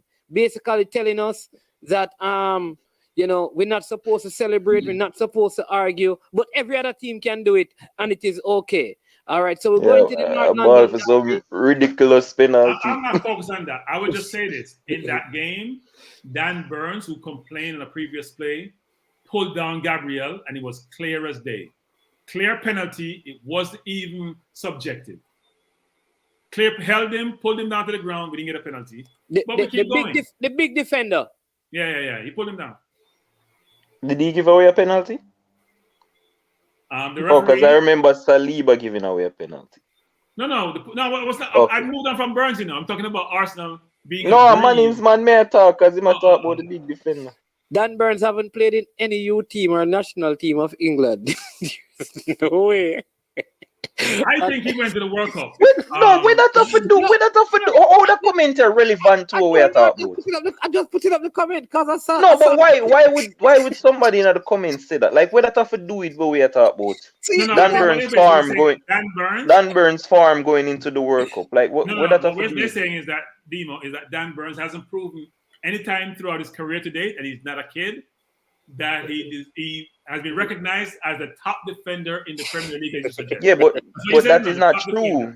But that is not true because the season that he has been having, there were calls for him to go to the World Cup because he has been performing extremely well, not just as a centre back, but at left back. So apart from he had experience. Who was calling?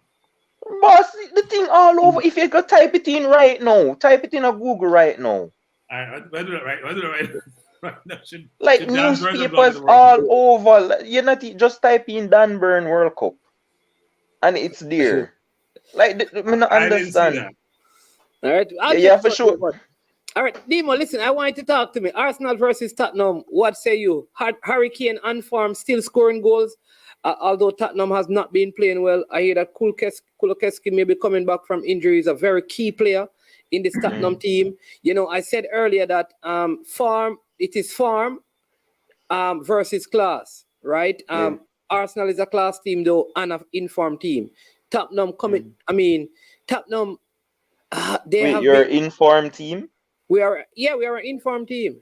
We just when last time you just drop points. You just drop points to Newcastle. So dropping point is not. Don't mean we just beat Oxford. That's our last game. 3-0. Okay, all right. Didn't Tottenham lose? Premier League may talk about still, like the form in the Premier League. When we mentioned your last 6 games. The form going into the last 6 games. That's normally what we do. But what I'm saying is that when you come to the derby game, I've seen Arsenal going. Even last season, Arsenal was on good form. They went to Tottenham. We got 3 red card, penalty. Crazy stuff, but we had a weakened team. It don't matter. I mean, we have gone there with strong teams. We have lost games. It's just how it is, right? Yeah. So Arsenal in form and we are class. Tottenham is just getting into form, no class. I mean, how does the game go? All right. So actually, you don't have to worry. I think that you'll get a point out of this game. I think they won't they won't be a winner. I mean, you guys don't win away to Spurs. I think that Spurs is a second half team, so you guys will get at them in that first half and probably nick a goal or two. But in the second half, I don't know what happened. We can't sit to them or whatever, but they come out most games, and I mean they've been branded as the comeback kings this season. Second half and they win games like from 2-0 down. I remember they came back and win a game 3-2 in the dying moments. Harry Kane, like you said, is on farm. I saw Brian Hill. He has been playing and he's a very tricky customer. And with the game time that he's getting right now, I think he can be a problem to whatever wing backs or right back or left back gonna play. And I mean, apart from that, can't really tell who that great for Spurs. It's like Harry Kane, son hasn't been playing well, so I can't even call him. So if you see me leave from Harry Kane and go to Brian Hill, you know that there's not a lot of people right now who is on form. But when it comes to a derby, especially a North London one, like form just goes out the window. So on your side, everybody is clicking, like everybody is working. When you mentioned that you lost that time, I think you didn't have party that time. Which obviously is a massive void Well, to we had fill. Cedric playing right. We had Cedric playing right back as well. Yeah, Rob Holding was doing a lot of holding. yeah. So I mean, with Partey in this game, who's obviously been playing well, And he should I have. also think the game before that we played at White Hart Lane, he came back from injury, came out And injured yeah, very early in that game, right, Cranky? I Yeah. mean, he did that against Liverpool when time with his swamp, and come off of the plane and come play when he came back from AFCON. I remember that. But I think that he being there for this game, because with the likes of Hoiberg and these guys in the Tottenham midfield, I think Partey will definitely be needed in this game for had that steal. And I mean, obviously him have little quality on the ball as well. So Little quality. One boss, time about this boss, man, let me I'll finish. give I'm you every credit. almost done. I'm almost done. The, Okay, the all the right, cool. only issue for me is, and I know he's been scoring goals, but Eddie and Nketiah leading that line in this Dark London derby. I'm concerned about that. I think I don't think that's going to be enough, and that's why I'm now giving her the victory. And like I say, I know he's been scoring. Yes, he's been scoring, but this might just be a cut above his pay grade. Ramiro or Romario, whatever you want to call him, in the back line there for Spurs. I mean, Conte will be very defensive and try to hit you guys on the break, because you guys play forward thinking football, and Conte will just try hit on the break. So I don't think Nketiah will have all that space and whatever. And these guys are physical in defense. The Diaz and the Romero and who are them other centre back? Oh Lord, I don't remember who else Oh, play with them. Sanchez. Dyer. No man, not Sanchez. Dyer, Romero. I can't remember who, but whoever he is. Dougherty, They Dougherty, play right no back. man, that's the right wing back. They remember they play three at the back. Okay. I can't remember who. But anyway, whatever. I think that Nketiah won't have enough space to do damage. Obviously, Saka and Martinelli will do them thing on the wings. But yeah, I think this game will end 1-1, and you will share the spoils in the North London derby. Cranky, take it away. So it's always difficult playing Spurs, regardless of where Spurs is playing. But at home, it's almost impossible. We have beaten them there. I think it's Langley, that former Barcelona player. Yes, Langley, yeah. Langley, yeah. We haven't beaten them there since 2015 in the League Cup, so it's been a while. Most of the players are coming back. I think Kulashevsky, I think, is the one I fear most, even though Kane scores against us almost every single time we play at White Hart Lane. But they have a good team. They get most Richarlison of is their still out. players. Huh? Richarlison is still out. Richarlison's still out, yeah. But I think most of the players are back. I don't think Gill will play, by the way. I will get much game time. I think Dima mentioned him, but they're bringing back the big guns for the North London derby. And I think the crowd has a lot to do with why each team came in each other's house, because They're very boisterous. It's very intimidating. And most times you play away from home, not London derby, it's like you go to war. That makes it very, very difficult. It's very intimidating crowd, actually. But I do think we have a good chance. The problem I see for us is if they truly play counter-attack in football, and because we press so high, there's going to be space behind us, right? And if it was just Kane and Son, we could say, yeah, we're in good shape. But because the Swedish kid is really, really good. And actually good in taking on people one-on-one, which makes it difficult. If Zinchenko is playing, Zinchenko can't defend, But he's going to start. He can't defend. He's a good player, technically gifted, but he's not a good defender. And Tierney probably will not start. And if we play Zinchenko in left midfield like we do, and left Gabriel out wide with Kulishevsky, then there's going to be space either down the wing, in the middle, which makes it challenging. Having said that, we have the best CDM in football playing for Arsenal. Let me repeat that. The best center defensive midfielder in football is in this game because he missed the last time he played Spurs at their place. This is a player who not only breaks up play defensively, but look when he gets the ball, he sees 4 and 5 passes before he makes one. Look at the ball between the lines. I know Dima gets a headache because he hears that, and because he's not his player, that's why he gets the headache. I understand that. This has nothing to do with my player. Casemiro is the best CDM in football right now, and Paulina from Fulham is better than that man right now as well. But it's fine. Carry on.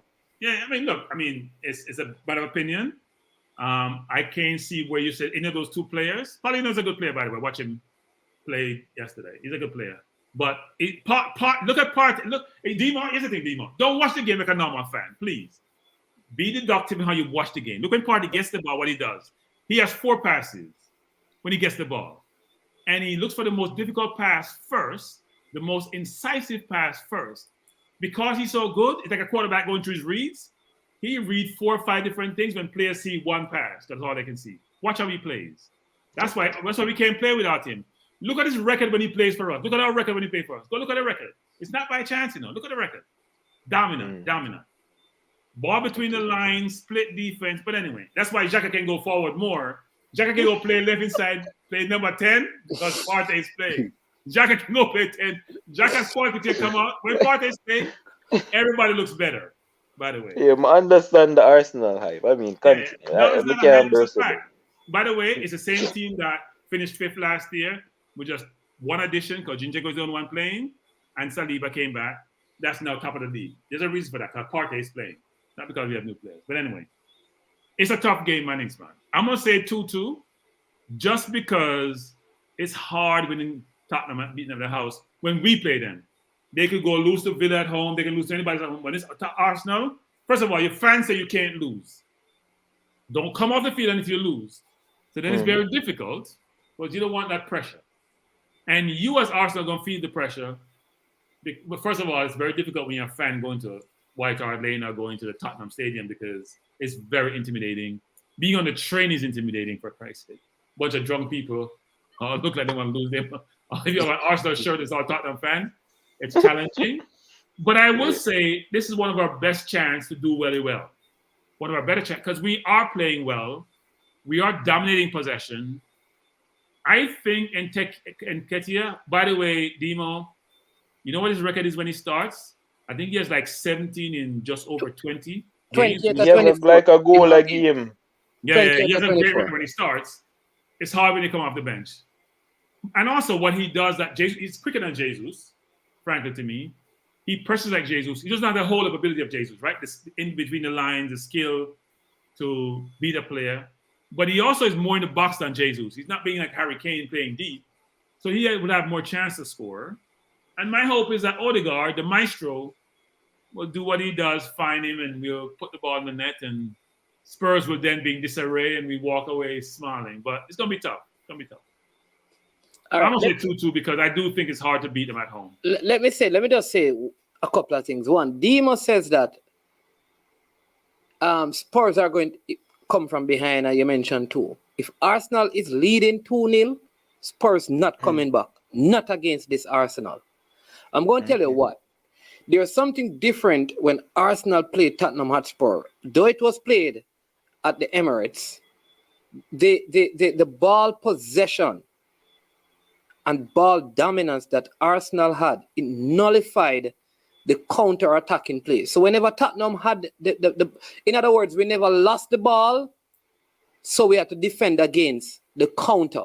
There were no giveaways. So whenever Tottenham had the ball, it was like from set plays and those things. I think because Tottenham will come out with the contest style of staying back, Arsenal are going to lead in the first half. And that is going to be their problem. Because here's the thing. I think we can keep the ball with Partey playing and Zinchenko playing like way better than any other time we have gone there in probably the last 4 or 5 years. And I think that is going to make the difference, because what normally happens is that we give away the ball easily and we are caught on the counter. And if you remember, it was Son getting these balls and Ben, because that game that we lost, though we never had a strong team, it was a penalty and it was a red card that we were dominating the game up to that point with Cedric playing, Holding playing, El Neni playing. I mean, if you go and really check that team, and I'm saying that I don't know if we were dominating, because what they were doing is they were isolating Son over on Cedric and Holding. Yeah. So they were saying, we'll give you possession, but we get it. We're going to give it to Son. That he run at them. And that's what exactly it worked out well in their favor, because we got the red card and that was it. Yeah. So I don't think like that they're going to be able to do that. Because here again, let me say it this way. I think Ben White has been superb. Song also has not been as good. All right. Horrible. Nice man, it's not London Derby. And then they also had Richarlison. So what remember, Richarlison started in that game, which meant that Kane was coming so deep. Right? Now, remember now, Richarlison is not playing. So Song will have to play in there when Kane goes deep, which means he's not going to be on the right. So I think without Richarlison, it gives us a better chance to defend them. I would be more fearful if they had Richarlison, because that would free up Kane a whole lot more. I think Richarlison absent has been one of the biggest miss in the Spurs team this year. I think Spurs probably why right and left back. The right and left back is not good enough to. That's not true. Withstand, huh? Dougherty not good. That's not true. No, but Perisic has been great. Perisic is really good. He's playing wing back, and he's not been a great defender. He's not been a great defender. He may be good attacking, he's not a good defender. But that's why I was going to ask Manisma. When you say like Keane, you say Keane, when Keane drop deep, nobody will be in the box, or that you say? No, what I'm saying is that when we play them, right? So when Kane came deep, Richarlison. Even when we beat them, they had Richarlison. And then, so even in that game, they had, remember, it was Richarlison, we got the penalty, we gave away the penalty, It was Richarlison that many of us thought it was a dive. So now, when Kane comes back deep, right, there is no Song and Richarlison up front. There is Song. Yeah, but they're going to have more people in the middle, They have extra person in the middle because of that. And so that midfielder who's playing, I don't know how they're going to play. He may play 3-5-2. Yeah. He may play 4-3-3. I thought he played 4-3-3 against us. It all depends on how he sets up. He might go play 3 centre back always. Yeah. Right. So that is where I think we will have the advantage. All right. And I believe this is going to be the game. I think because we're playing on Monday. No, it's Sunday. No, it's Sunday. Your game on Sunday. Sunday mornings, man. Oh, if I say Sunday, just say yes. Yeah, man. 11, right? Yeah. 11. Sunday. 11:30. Those games are circled. I'm very disappointed in you, man. Very disappointed. Those games are circled. I must be dreaming. You know what happened to me? Listen, for some reason I was hoping that the fixture was going to change or something, because I know I have something that left. So I'm going to miss the first half. That's why. Record it and watch it on delay. Yeah. So I do that. Right, You're gonna miss the half where you're actually good, because the second half that number gonna be good. You know what I normally do sometimes? I record the whole game, and I make sure I don't hear anything from any place. I go isolate myself and just watch it. Yeah, but what I'll tell you though, Demo, is that if Tottenham sit back in that first half to catch us on the counter, they are not going to catch us on the counter, because I tell you what used to happen. I remember in that game, Tierney sometimes would sprint go up, bad square, Tottenham would head the ball, bam, quick counter. Cedric goes up, bad square, bam, quick counter. I think how we play now, we're not going to have those kind of plays again. Granit Xhaka, El Neni, cheap giveaway. Odegaard and these guys, they don't lose the ball. When they lose the ball, it's you don't have time to restart it that way because they're pressing. And no, what you're saying, man, is that we don't lose the ball in dangerous positions. Yeah, to give them the opportunity to counter us like in previous years. Yeah, we have Partey back most time, because when we used to play the winger, we lose the ball upfield and Ramsey and others run past the forwards. So therefore, there's no recovery. And then Ben White. Now, we do have some defense. Yeah. And so normally, even when Zinchenko sometimes comes in, Granit Xhaka goes into that left back position, and Ben White sometimes comes around to form a back three when we're defending. So I think the system is going to work better. And if we score in the first half, if Arsenal are up by 2 in this first half, then that's game done and dusted. Tottenham ain't coming back. They could be second half stagnant. We're not done on Derby to make it seem like we're going to destroy them. It's not happening. They don't get breakaway. Gabriel is very aggressive, and he's going to make a mistake like he normally does when the pressure is on. It's going to be a difficult game for us. Let me tell you something. You know that Sang should have been red carded in one of those games. Listen. I think. Yes.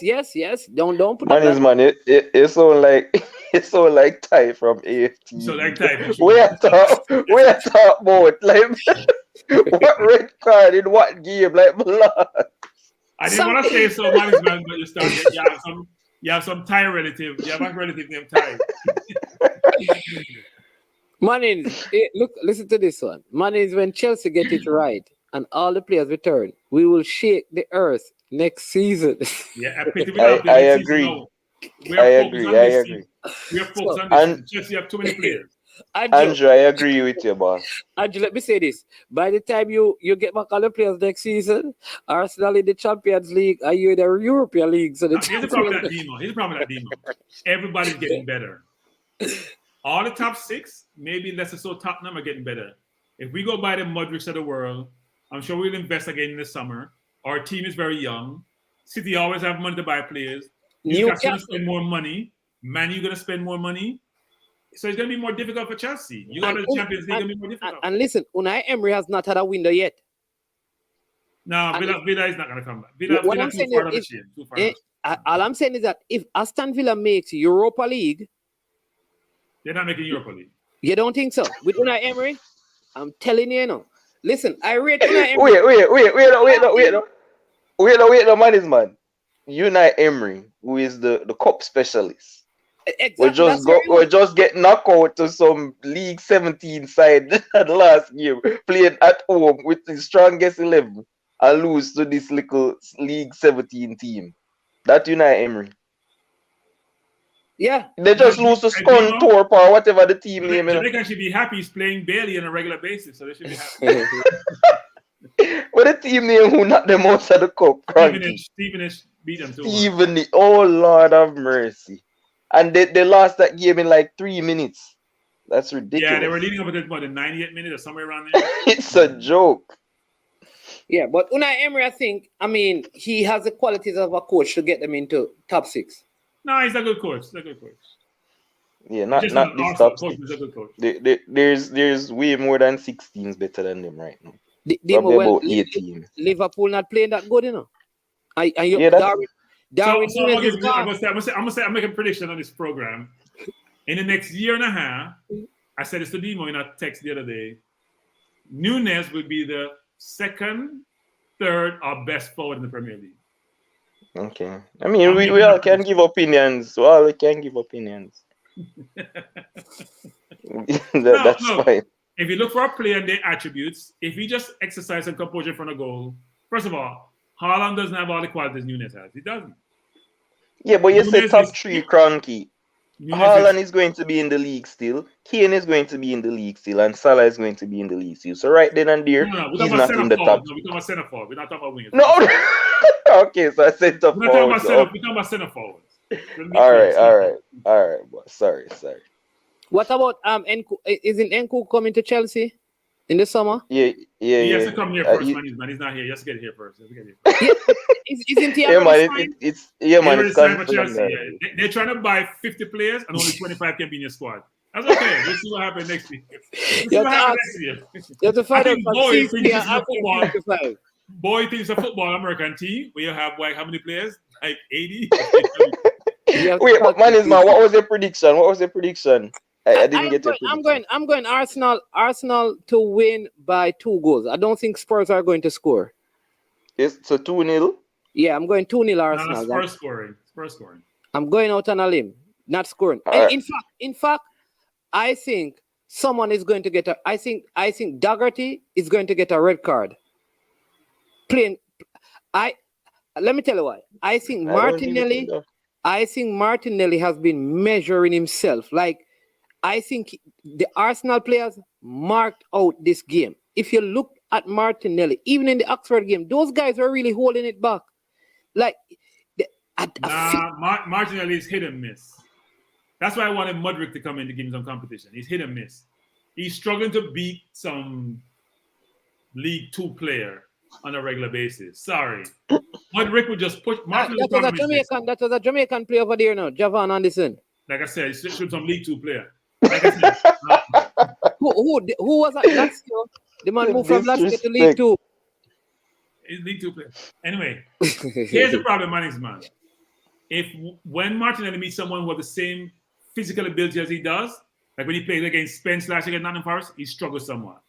If they're physically the same, they're quick as he is, has some physicality, he struggles. That's why I want Mudryk to give him some competition.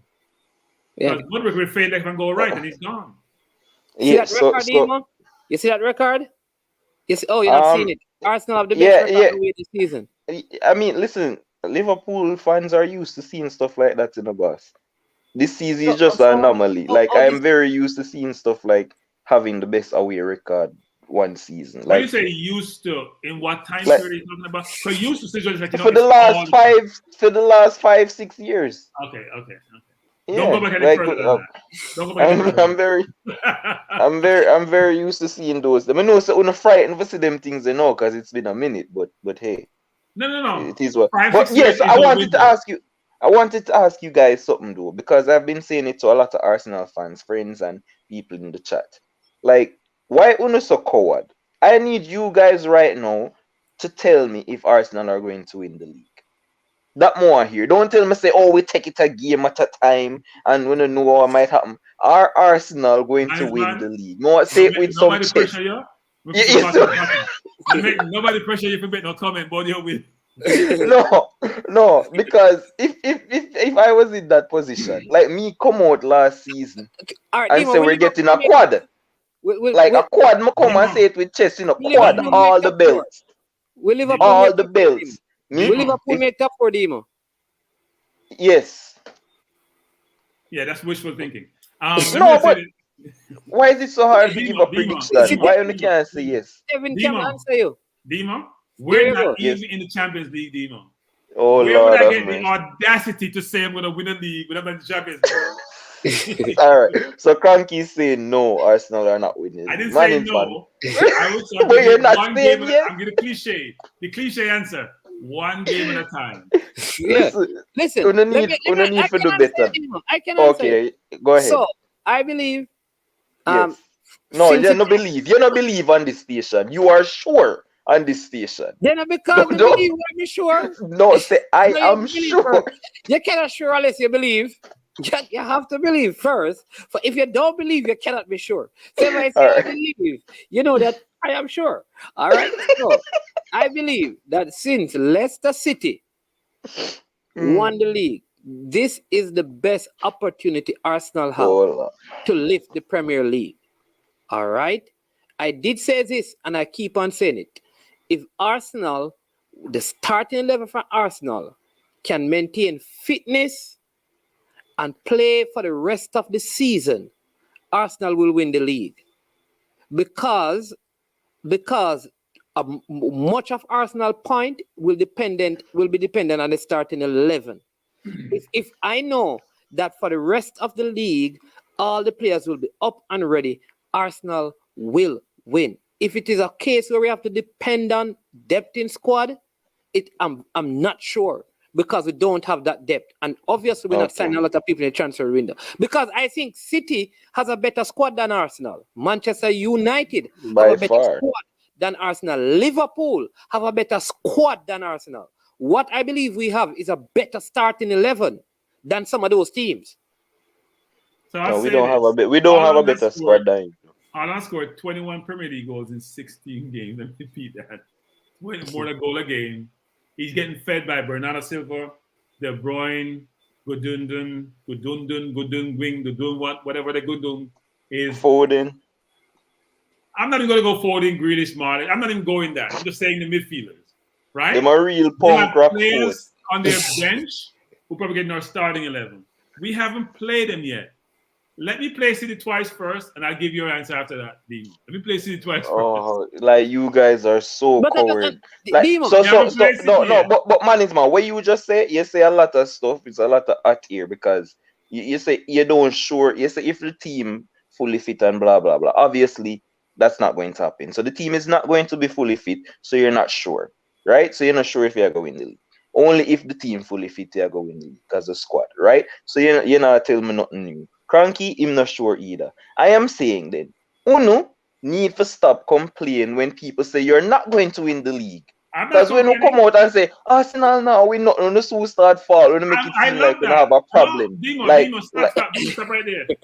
I love that. I am not complaining when people say that. Okay, okay, good.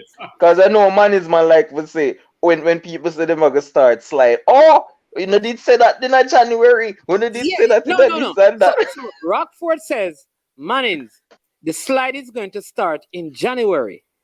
Yes. All right. First, it was December. It was November.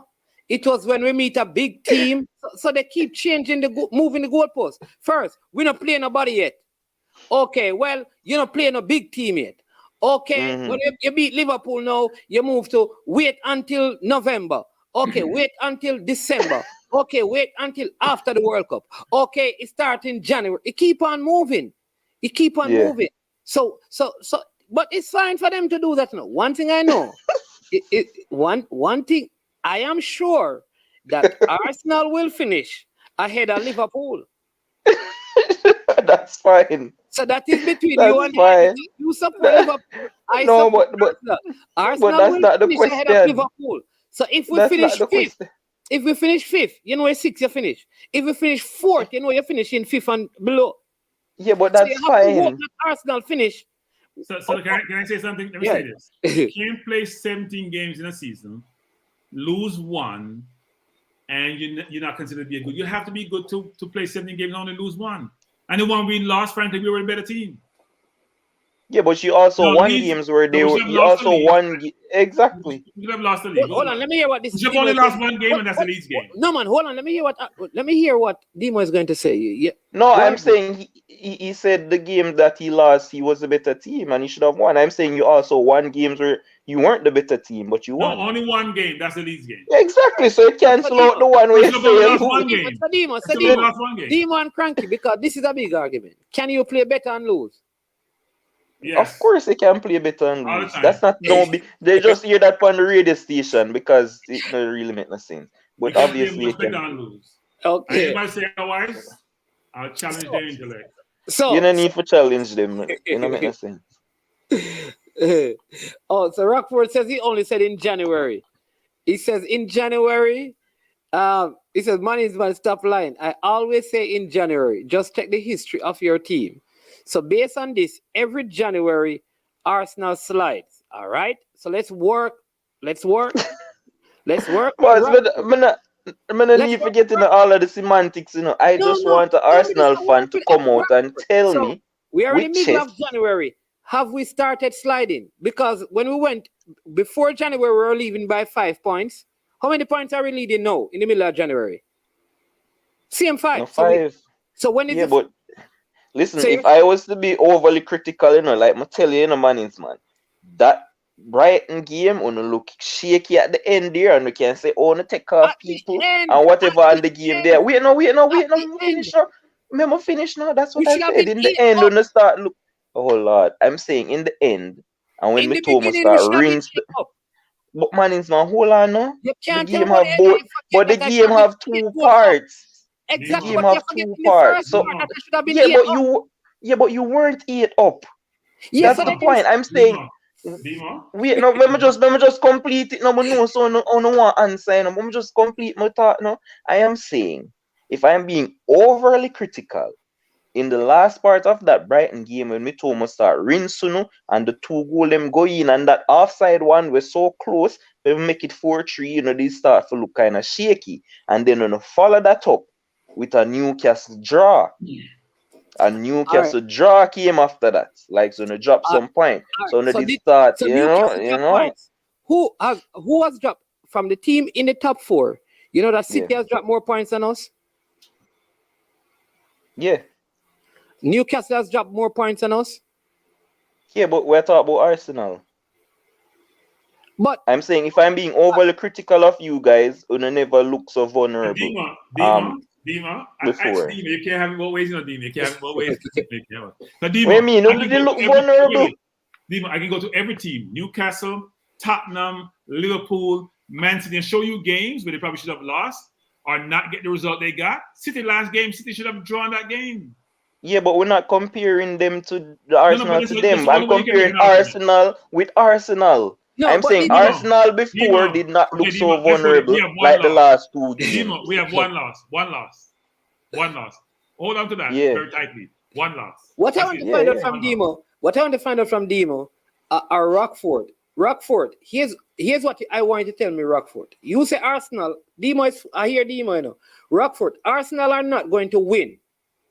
You support Manchester United, Rockford. Who is going to win the Premier League, Rockford? Man City. No.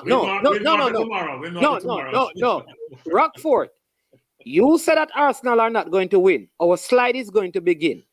You support Manchester United, Rockford. So my question to you, tell me who is going to win the league. I want that from Rockford. Because you support Manchester, you know, so you must support Manchester United. So Rockford, when you support Manchester and you're picking City to win the league, that don't make no sense. What? You're worse than me. You call me a coward. No, that's a good analysis. A man have a side and pick him side not to win, and then call me coward.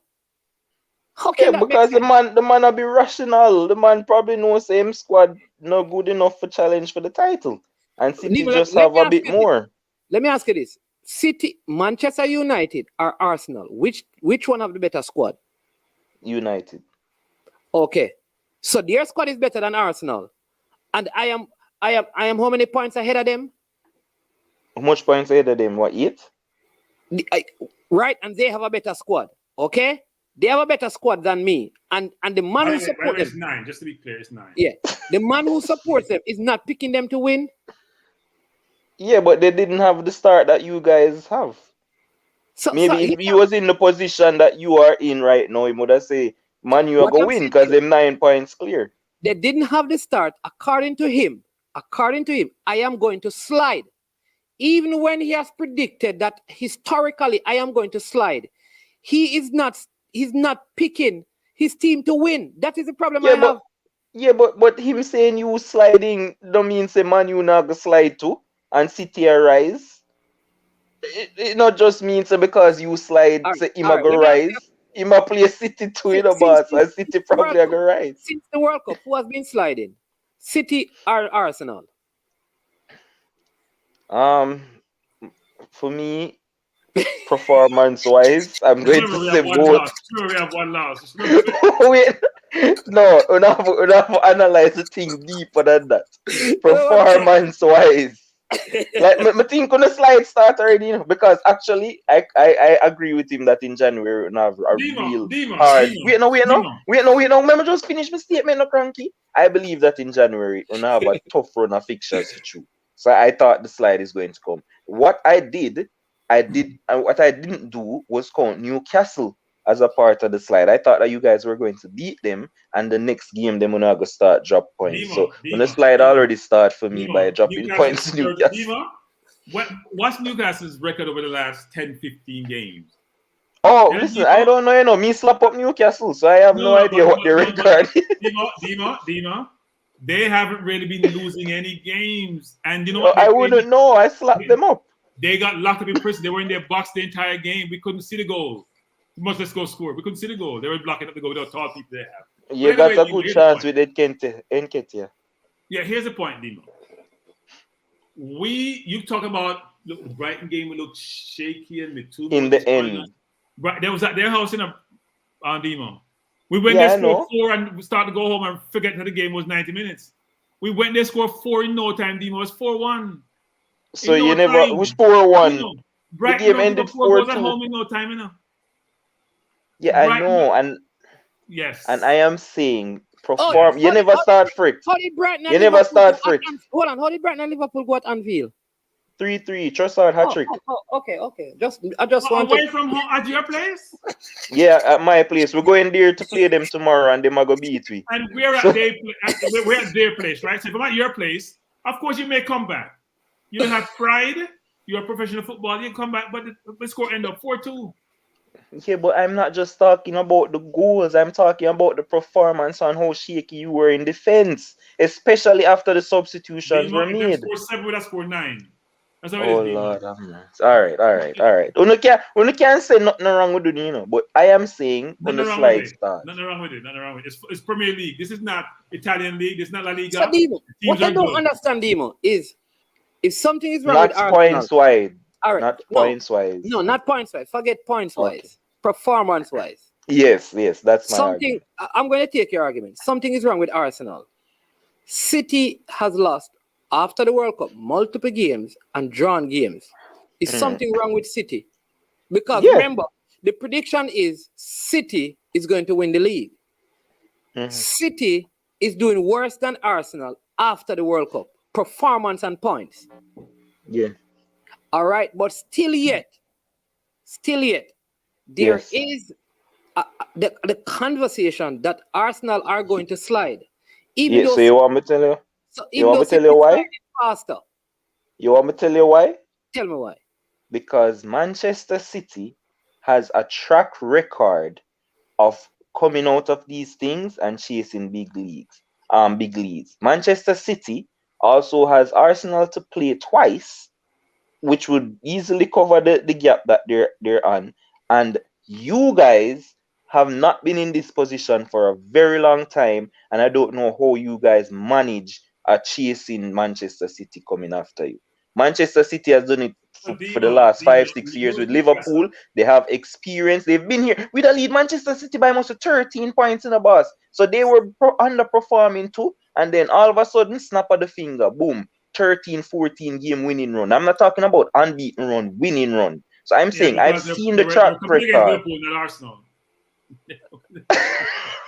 I have seen the track record of City, and I don't know what the track record By is the way, in this Dimo, position with this Arsenal team. I'll put it on point. You mentioned Newcastle. If Newcastle is a good team, how many losses does Newcastle have this year? I don't know. Liverpool is one of them, though. That's for sure. They have 1 loss this year. By who? They have 1 loss this year, Dimo. Okay. 1 loss, Dimo. In an entire 17 game season, they have 1 loss. And that's why I'm saying that. Right. And that's why I'm saying that they were happy with a point that they got. And they got to the point. Supposed to be disappointed with the drop point. No. If a team has 1 loss come to play me after 17 games and they get a point, they're happy. I feel good about myself. That means didn't you play at home? It doesn't matter. We beat Brighton. But you just tell me say Brighton. We scored 4 against Brighton. They can't have it both ways, Dimo. They can't have it both ways. No, but you just tell me say at home, you know, you're supposed to do the business. Yes, you are. Dimo, how did you and Chelsea? You play Chelsea yet? Why we keep on go back to me? Oh, We sorry, talk sorry. about Arsenal. This team doesn't Arsenal, we matter are now. They're talk- not in contention, man. Speak about the word important. Sorry. Talk about Yeah, teams that are because important, so we agree with yeah, like me can Sorry. show that. Oh, I can throw me beat Newcastle card. That one no beat Newcastle. Nobody beat Newcastle. Like we can do this all day. Yeah, Me we no- can. me no understand. This is So Liverpool it's record. like Look at Liverpool record. So listen, people, I want I can't find it, man. They show the top 5 team against Liverpool, so we're not looking at it anymore. oh, just remember that we are 2 games in hand. Just remember that. two games in and against who? Against who? Not against We have us. Brighton tomorrow and No. Liverpool Oh. have 17 games. Arsenal have 17 games. yeah, but man, I'm not challenging for the title. Oh, sorry. I didn't know that. That's Yes, Who let's is talk that? about Liverpool Mannings, man. sorry. No, Look I'm at the sorry, teams I'm sorry. ahead of Yeah. Liverpool. Oh, you're talking the teams ahead. Oh, yeah. Liverpool The have teams- 5 challenging losses, for man, top- in No, 17 the 5 teams losses in in your 17 the games. teams in your 5 region. losses. 5 losses against No. the Fulhams of the world, Eh, against Nottingham Forest of the world. That's Liverpool. That's the way they are. They fall into. They don't count anymore. But what I'll say, though, Dima, is this: people keep on saying Arsenal over the years. This is a different Arsenal. Exactly. Different Very coach. How many of these players, Granit Xhaka, Mohamed El Neni, Rob Holding, are the players who were there under Arsene Wenger, you know? Ben White is new, Tomiyasu is new, Saliba is new. Yeah, but we can also say you guys battled the top 4 last season too, and I mean you just get 2 new players this season. Yeah, Gabriel is new. No, in Arteta's second season when he didn't have, and he said that. In other words, many people had it that Arsenal overachieved based on the timing of the project, but we should not have. So I will knock them for that. But when you look at this team, to go back to the history, we have to look at it and say, but this is a completely different boardroom, coach, and group of players. It's just like As a Liverpool. matter of fact, man, you just changed my mind. You definitely now win the league. That top 4 last season were no battle for real under this coach same way. Like and they don't put out all or nothing show. Like listen, it just start clicking on my head. Now I know your track record. I know Manchester City's track record.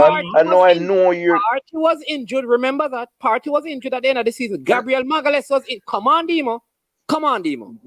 Boss. You shouldn't that you're there at the top 4. Like you shouldn't make So that Dimo, slip, can man. I jump in? Dimo, I agree. Their track record now is Dimo, we bottled last year.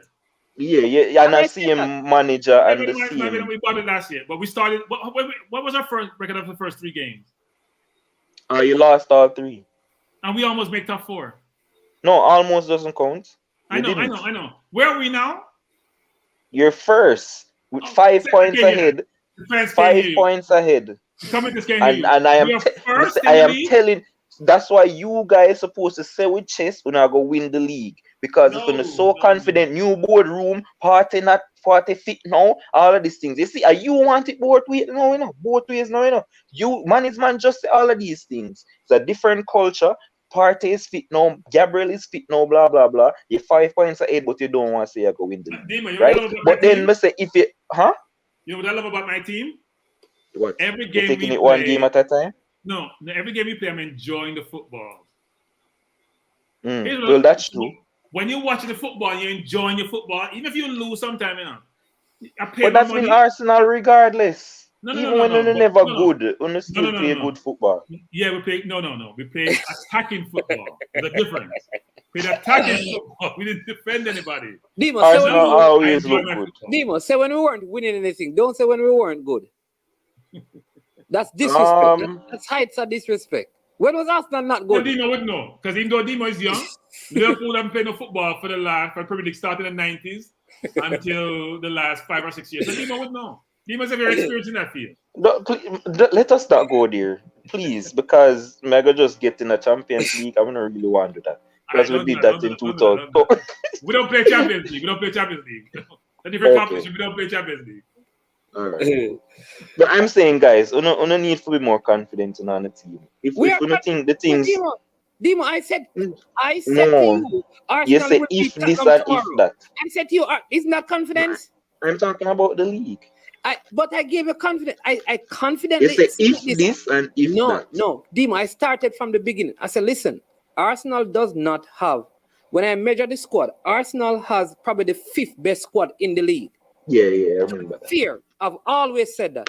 So really and truly, Arsenal should be battling for 4th and 5th based on the squad that they have. That's what I expect. Always said it from the very beginning. No. That's what you expect to do what? That's what I expect to see at the end of the season. That's my prediction. Oh, okay. Well, we're gonna disappoint you. Sorry. Right. However, when I match up starting 11 and how the team started, Arsenal, I believe, is as good as City, United, Liverpool, Chelsea, Tottenham. When it comes on to starting 11, can beat any one of those teams. All right. However, I believe all of those teams have players they can bring off the bench. The bench, yeah. Arsenal don't have. We have Sambi hook up on Lakanga. I saw the man move. that is who we bringing off our bench. And El Neni. We're bringing off Citrus type. Citrus. What's his name again? Cedric. Cedric. But that was Citrus. Cedric. We're not bringing Cedric off any bench. Right. Bringing Cedric to Fulham. You understand me? I mean, if Martinelli is out now, well, if Saka goes out, we don't have a right winger. No, because Nelson's injured. Smith Rowe's back. Smith, you understand me? If Partey is gone, we have to go for Mohamed El Neni. We don't have the depth. We don't. I agree. That's why I don't think you're gonna win the league. But you guys don't want to say that, and then you don't want to not go win. That is why I have a problem. It is possible, though, Demo, that the starting 11, because they are young, could play the majority of the game. And if they do that, we can win the league. That's what I'm saying, and I've said that from the beginning. Starting 11 for starting 11, with the lead that we have, if we can get these guys, and Gabriel come back in February, and we get our starting level to finish out this league, we will win it.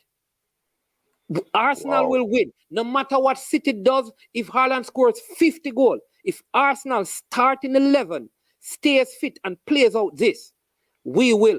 I'm glad that the yellow card things have been gone now. I think they are cancelled now because in a different region now, 10. I think in the region of 10 now for suspension. Because if Saka got a next yellow card, I think if he gets a yellow card, he's going to miss the Man U game. Not anymore, because the threshold gone now. Right. So I am saying though, if we keep the players, then I think like no matter what City does, because I don't think City will beat us in those 2 games.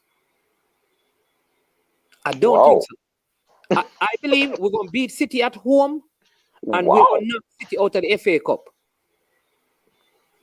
I personally believe that Pep is putting all his eggs in the Champions League basket. Oh, is he? That's what I believe. Pep doesn't put in the egg anywhere. He have enough players to play 3 competitions. Exactly. So the teams Pep put out for play against the Southamptons and them something there in the cup. A joke. Yeah, somebody said I think the yellow cards are still valid tomorrow, right? It's the 18th week. I think the yellow cards are still valid tomorrow. 18th week. So which week we know? Game week what? It's the 19th week of the season when it goes away. So what week? With the 19 games, so after 18 games. Yeah, but some people already play 18 or so. So days would have gone, but the rest of the people have Yeah. We have to play this weekend. So if Saka don't get any card, if Saka get carded, he misses Saka, I think it's like 3 players. I think Saka, Saliba, and somebody else. I think a few players. Yeah, if they get carded, they miss the game against Manchester United. So those things. But before the game says something, the fact that Arsenal has been fined 2 times for appealing for a penalty means because it was a ridiculous appeal. Fine, yes. How can it be a ridiculous appeal and they had VAR look at it? When the man handball? No, man is not. It's the not. Newcastle game. Man is not. Let's be fair. It's not that you appeal, it's how you appeal. I could appeal by shouting in your face, or I could appeal by being professional and say that I disagree with the call, or I think you made a mistake. But if I'm all surround the referees, when you surround the referee now, and you're voicing your displeasure in a manner which is deemed unprofessional and unbecoming for Premier League team, then you get fined. I'm not going to complain about the fines. Okay. Move on to the next game. All I want to do is to make sure it's consistent, because if I see the Spurs players up in the referee face for any call on Sunday and they are not fined, I'm going to have a problem. Next man. You're going back to the My tight son territory. just like tied man. Yeah. You go back to the tight territory. No, sir. Anyways, You know Thai man is, man? eh? You know Thai from? Oh, okay. No, Thai. We're going. Of course, I know Thai from. They do all the date. They're relatives, not demon. They're relatives. They're cousins. They're just like cousins. We're both from the motherland. That's it. Even though I think he's Nigerian heritage. Listen, here's what I believe. Because remember, we get a break from the Europa League because we topped our group. Yes, we're in the last 16. So we're in the last 16. So by the time we're supposed to play, Gabriel will be back. Reece Nelson will be back, and the signing will be here. Let's not count on Gabriel. When you come back from that knee injury, it takes a while. Yeah, but we should have the Ukrainian, and I think they're going to sign somebody else in the window once they get the Ukrainian in. So I think we'll be good. Yo, that man just managed everything for good to Arsenal and it take favor. Yeah, somebody said that the same appealing thing happening in every week, even in today's game, and no card. It happened in the Chelsea game with Felix. Them, you never see that. Yeah.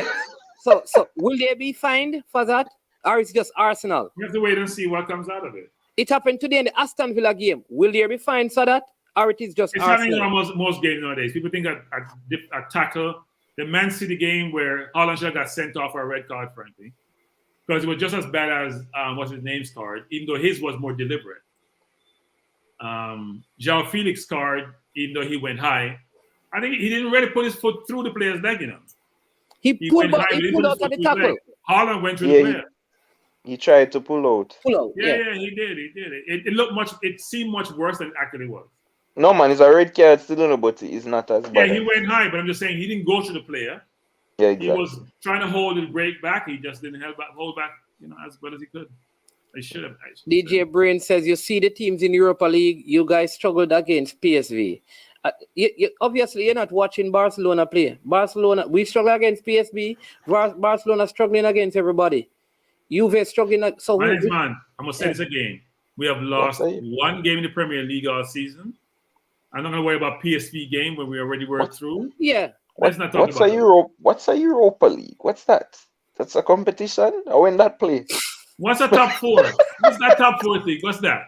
This thing called top four. What is that top four thing you talking about? Boss, I shall be playing Real Madrid pretty soon. And how long in the year Champions League? You won't be playing much long after that. No, it don't matter where you want to say no. It is 2 rounds. It is 2 rounds. So even if we lose the first leg, we have a next leg in the Champions League to play. So like I said, that what just on the screen. What is that? What I'm using? You know the anthem for the Europa League? What's the anthem? What it sound like? It's a league where we can win a trophy, unlike you. Okay, let's see. We were horrible.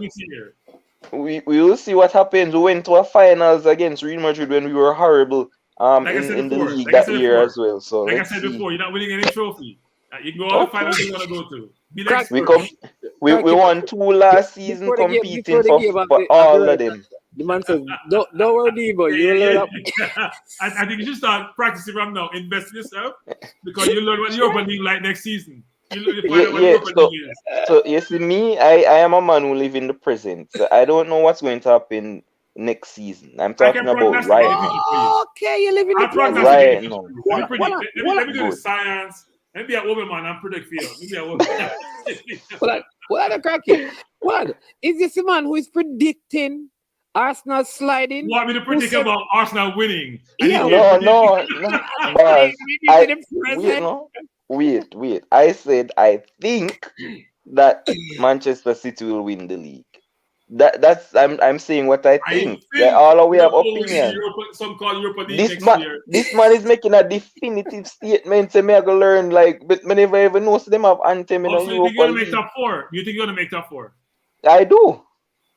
What top four? Recording is a music thing. Boss, you see the teams in Dimo, front of us and how much games you have in hand on them? How many? Like right now, may I look on Newcastle, you know? And Newcastle, they were third. Like we have like 2 games on Newcastle. I think Newcastle is probably one of the more short teams. No, Dimo. Dimo, you played 18 games. Newcastle. No, you played 17 What? games. We played 17 games. And Newcastle played 18, just 1 game. Yep, Newcastle now play a weekend. Yeah, but you're gonna play a weekend too. So Yeah, it's but just they're 1 game. And if you win your makeup game, you're still behind them. Man. Newcastle's lost 1 game all season. Let me repeat that. And we beat them. Yeah, and you've so lost right 5. now, that's the spot I'm looking to take right now. Third. Not even business who they're fourth. Newcastle may look on. So we'll see what happens. You know, man, I just look at the stats of man. You know, we are on 44 points, and Liverpool plays same number of games us, and they're on 28. We're 16 points ahead of them. And Dimo, you can always catch a team. Dimo is predicting them to lose tomorrow. No, they're not losing tomorrow Against Brighton. No. Yeah, man, we're losing tomorrow at Brighton. The injury crisis are really the way away right now. So you can imagine if I beat you're ball out in. You predict wrong because Nunes injured and out. He's out? Yeah. That's what I'm telling you, boss. Every forward out. No, Gakpo's there. Yeah, Gakpo come the right time. Since you said so it's going to be Salah and Gakpo. I might have to show Oxley Chamberlain on the right hand side or play the 17-year-old. Jota? Yes, boss. Yeah. Luis Diaz, all of them. Remember the Arsenal doctor, when Wenger left, he said the doctor to Liverpool. I don't know why they would have done that. Like, and he said the other one to Chelsea. So that's ridiculous, man. But yeah, man, we're finished. Man, all my people are talking, and I agree Liverpool have a game in hand. But let's look at the thing. Chelsea has 3 points behind Liverpool. Is this right? I'm not seeing well. And I thought Liverpool were having a horror season, but if we find a team worse than me is very shocking. But Chelsea, they're below me. Chelsea has got more grief than Liverpool. Let's be fair. What? Yes. There's no doubt. Boss, if you listen to all the programs, all they're talking about is fire Potter. And by the way, man, you're talking about firing coaches previously. Every team that's not playing up the potential, they're asking to fire the coach. But any team that's in the bottom 8, 9, almost all of them, maybe Crystal Palace, people have more flexibility on because of their resources. But most other teams don't have to fire the coach. Yeah. Most of the teams, whether it's Lampard or the Southampton coach who just came win a game, or it's Everton, all of them, all those teams. As Rockford mentioned, like, Uno really thinks that Newcastle finished top 4? Like, Uno honestly believe that? Dimo. No, me just ask, is that yes or no? Like, yes. You said that the 3 best defender in the entire Premier League are Newcastle players. Yes. Right? But it's only been you 18 believe that there are 20 more games to go. You believe that said minimum is the big player. You rate Guimaraes, right? When me ever say that? Oh, you don't rate Guimaraes. All right. No. Back up. That's how you management. Let me help you, management. Dimo, do you rate Guimaraes? No, Dimo, do you rate Guimaraes? I think he's a good baller, yeah. Okay, good. But management has said like some you didn't tell him that before. Dimo, weren't we having a conversation about Thomas Partey, Casemiro, and Guimaraes? No, Paulina from Fulham. That's who I brought to the table when Paulina. Can I say something? Back up. So, Dima, I want your perspective. Do you rate Isak? I think he's average. Okay. Do you rate Wilson? But he has potential, though. Do you rate Callum Wilson? Yeah, of course. You rate Saint-Maximin? Highly. Almiron having a great season. What do you rate him on? That doesn't matter. He's having a great season, so it doesn't matter. Yeah, he's having a great season. All right. Guimaraes. Yeah, he's good. The entire back line, including Trippier. Awesome, and Nick Pope. So why Want to Jointon? No, I'm not going to Lincoln because he may not rate him. No, I mean Joe Linton has made massive improvements, of course. Like, Well, Linton is not as effective going forward as he was in midfield, frankly. exactly. He was better in midfield to me than he's playing out on the left wing. Yeah. So what's your question? What's your question? Go to the team, you realize they have a good team. Yes, I do. Yeah, they have a good team. So you believe So that? I am saying. Newcastle? So I am saying that there are 20 games to go. Yeah. I am applauding Newcastle for what they have done. Rightly so. I'm gonna see what the two things can be true. They have a good team and they have been playing well, but I think that they won't last it for the next 20 games to come. Because injuries can take place like Man City with the Arsenal team, and anything can happen. They lose one key player and that's it. 20 games left to come. Yeah, Demo, here's the thing, Demo. Yeah. They start the season alongside the bottom because they drew almost all their games in the first half of the season. Mhm. They made some purchases. They have lost Wilson and Isak for most of their season so far. They started Wood, a real Wood, like a tree, as a center forward. And they are in third place. Yeah. If they don't have injuries, they're gonna be better come the second half of the season. And they're going to buy players in this January window. Believe me.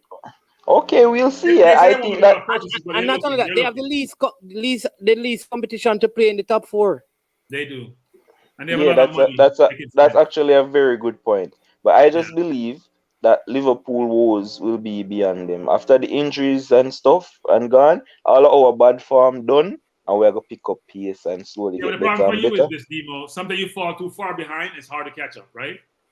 You still gotta play all the top teams. You gotta repeat again. You gotta play the Man Cities. Yeah, but we beat Manchester City. I know, but it's not normal. What's not normal? We flag Manchester City very often, boss. No, you play them well, but it's not like it's a guarantee win. It's not a guarantee win. Once them come and feel them dead, that only when we go after them play. You know what I can't understand with you, Demo? You're saying that Arsenal is playing better than Liverpool. All right, Arsenal right now, yeah. Follow me, right? But you are predicting. You said to me, "Oh, remember you have City 2 times," which is suggesting that you talked about the 2 wins would make them above us. So you're expecting City to beat us twice. But Liverpool is not playing as good as Arsenal. You expect Liverpool to beat City. We beat City already. Lord of mercy, man. Me not talk about what gone, man. Yeah, but when we have City again? What you tell me? I don't check up on Liverpool. I don't know. I don't know. We have City way down. I'm expecting all our players back by then. I can tell you when we have City. When you have City. Let me say this, Demo. This year, Wait, let me just say this first, Cranky. Man is man. You see, Liverpool playing City and you playing City, totally different thing. Let me just leave it there. Go on now, Cranky. What I would say is this year, I'm struggling to figure out what a loss feels like. It's hard because I'm really been losing, so I don't know what it feels like. You are very experienced. So you can explain to the audience what is a loss, because you must be frustrated. You lost 5 games already. You have drawn around 4 or 5, so it's very difficult for you. I don't know what it feels like. I'm still trying to figure that out. So maybe you can explain that feeling. This is the biggest statement all night. This is so true. I'm a Liverpool fan. Liverpool only way in the top 4 is 2 solid midfielders signing and championship. Maybe Champions League. What? No man. It's championship. They probably get relegated with all the injuries. No, that's not possible. They have a good team in it. They have a lot of injuries like Chelsea. I mean, people talk about Chelsea injuries, but think about it. Whether it's Van Dijk, Konate out sometime, Matip always injured, Robertson wasn't always playing. The entire everybody is injured. All the forward. All who forward them. Everybody is injured. Listen. Football. They played 60-some games last year. Listen, Liverpool challenge for every single trophy last season. When I said to these guys, because this has normally been Arsenal's plight. I remember one season when we were in the top. I mean, ready to contend. Ozil got injured. Jack Wilshere, who was always injured. I mean, what's his name? Aaron Ramsey getting injured. We have been through this, so I feel sorry for no one. No, we don't need a pity. Like I said, we went through this 2 seasons ago when all our backline was out injured. We went through it You know, 8 seasons in a row. but no, I'm just tell you why I don't need a pity. Because we went through this 2 seasons ago when we played 25 different partnerships, including Gini Wijnaldum at the backline, Henderson in the backline, because all our backline did injured. From who they try broke Van Dijk foot, from whatever, right? Injuries. 20 different partnerships played. And you know what happened? Wait, remember finish no Manny's man. Just remember finish no. Manny's man, that's another point. I'm telling you why I don't need a pity. Right? So all of that happened, you know, all injuries and everything that we have. But guess what happened? I remember a goalkeeper coming up against West Brom. Not only does he see us really well, he scores goals. Boom. Knocked us straight into 3rd place. On that day, Alisson rising like a salmon, putting it in the back of the net versus West Brom, last head of the game. And we finished 3rd that season. So we don't need no pity when we have injuries. We find a way to make it happen. And Nat Phillips and Reece Williams get to Champions League football. And Uno battle Champions League when we're almost there right there. So, and we use Nat Phillips and Reece Williams out of the academy for carry us to make Champions League. So we don't need no pity. I'm just saying. No, Cranky, I'm saying I don't need the pity this season. Oh, okay. We'll figure it out again. An elaborate soliloquy to explain your position. I'm giving you the track record. Okay. I'm giving you the track record. Everything that Demo says, Rockford agree. Wow, Rockford say what? No matter what you say, the Rockford agrees with you. Well, obviously, man, speak a lot of sense. We played Man U, we lost, but I walked away thinking if my coach didn't panic, it may have been a different outcome. And if I tell people, one of the issues at the start of the new year, the Referees Association with VAR spoke about some of the biggest errors they made. Yes. And topping that list is the Arsenal goal that was not given against Manchester we probably wouldn't have any loss this season. United. Probably would have been unbeaten. Oh, That been an was invincible season. that was the goal that topped the errors made by VAR. okay. That was So But I'll say this, Demo. I don't support Liverpool, but I admire the Liverpool club from way back when, and they struggled for a period of poor ownership. They have recovered. They're playing well, but this season has not been your best season. So you need to go retool it. You bought a lot of players, too. You bought players now. yeah. You buy here and there. They bought Carvalho, they bought Jota, they bought What? We didn't buy Jota this season, boss. Jota no, I tell you, play over time. You bought Carvalho. Yeah, but we thought this season. You bought Nunes. Zacco, you bought Nunes, you bought Carvalho, you bought a few players. Yeah. Yeah, we bought those 3 players. Yeah, you bought a few players. We're getting the Wolves midfielder Nunes in the summer, don't we? Might as well go and buy the entire. No, please buy him. No, he's already bought. I know. Yeah, so But it can't be for January though, for sommer. Well, hopefully he doesn't turn out like Jota. Because Jota has been very good for you. I hope he turns out like you don't want him to turn out like Jota. Yeah. Coach is just a Liverpool. Oh, sorry, I thought it was Liverpool, but it's actually Liverpool. Man, them cut. Yeah.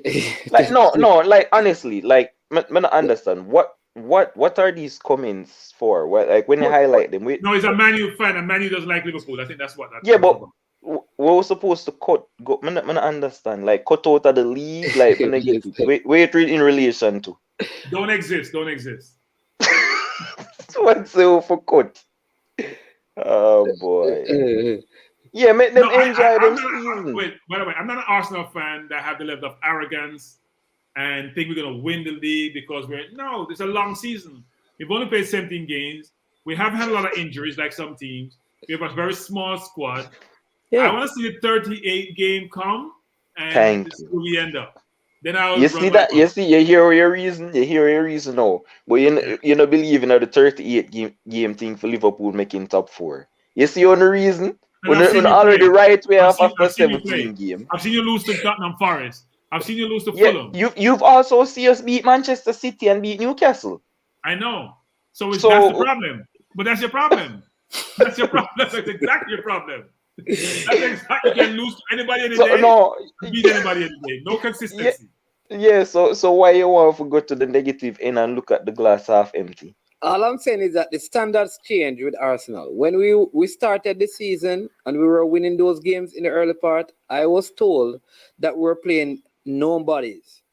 When those teams that were called nobodies started beating the Liverpools and the United and the Chelsea, all of a sudden, you're not playing none of the big teams yet. We play the big, so all the tests that we have been given by the people, we have passed. They said to us, you haven't played any of the big teams. We played Chelsea, we beat them. We played Liverpool, we beat them. We played Tottenham, we beat them. All right? So... Manny, stop right there. Stop right there. Yeah. There's a difference between me beating you and me dominating you. We dominated Liverpool. We dominated Tottenham. No, that's Demo. Go check the stat, damn it. We dominated Liverpool. We dominated Tottenham. You did We what? dominated Chelsea. In fact, the scores don't reflect the games. You dominated who? We went to Chelsea's place with their team, which was a better, stronger team. What was the game? Wait, no. What was the result of Liverpool versus Arsenal? Well, Arsenal versus Liverpool at your place. The score doesn't reflect the dominance. No, but just answer with me. It doesn't matter. We won. You lost, didn't you? Cranky, I'm just trying to make a point. Just tell me what the score was, no? No, it doesn't matter. You lost. All right, man, what was the score? I cannot recall.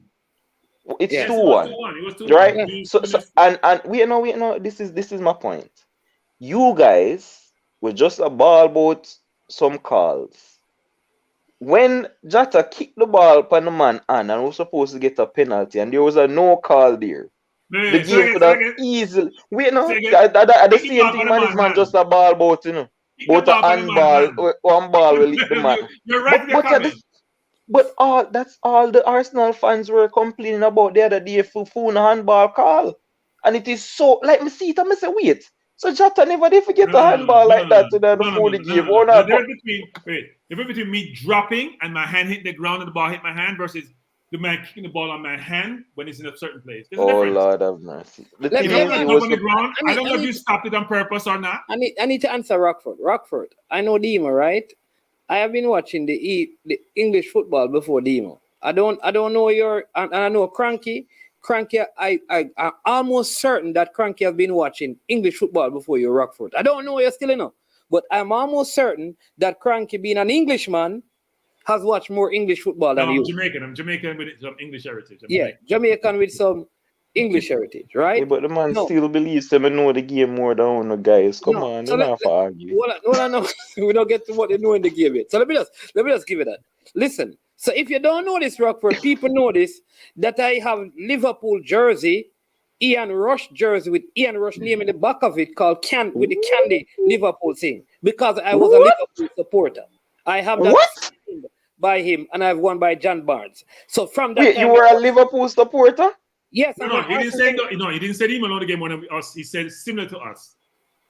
Right. Now similar could mean he's 50% away from us or 40% away. He didn't say more. He didn't use the word more. I'm reading in the statement. He didn't say more. He said similar. You know? Right. So the point I'm making is that I started following Arsenal not because Liverpool is really my second team. I started following Arsenal because you need to come off for that show. Because of Arsenal. See anyone know that, Demo? Man is money. I want Waganis. I did not know this. No, what do you mean Waganis? Man say have a second team in the same league. No, when I say second team, meaning if I'd prefer to see Liverpool win than Manchester United. And I would prefer to see Liverpool win than Tottenham. That is strange because I don't want you guys to win this league. That's fine. I'd prefer to see Liverpool win 10 titles than Tottenham winning 1.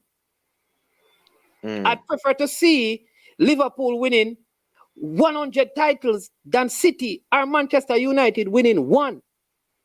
If Arsenal not going to win, I'd rather Liverpool win. That's me. Yeah. So finish with the comment. Right? So how long people, because what I'm saying to you, Rockford, is that you talk about the time you're watching it and Demo. So just listen to it. So you cannot make that comparison. If you believe that you have more knowledge because you are watching it longer, then because Cranky is older and have been watching longer than Demo, it would stand to reason based on your logic that Cranky would know it more than Demo, seeing that he's way older. So your comparison is really a contrast. That's all I'm saying. So I'm just saying that based on what you said about Demo and Cranky, to make a comparison, it don't make any sense. If you're saying that you've been watching it longer, that's right? Rockford's perspective. I would never debate someone's perspective in terms of how they feel. I will say though is I'm learning from Demo. I'm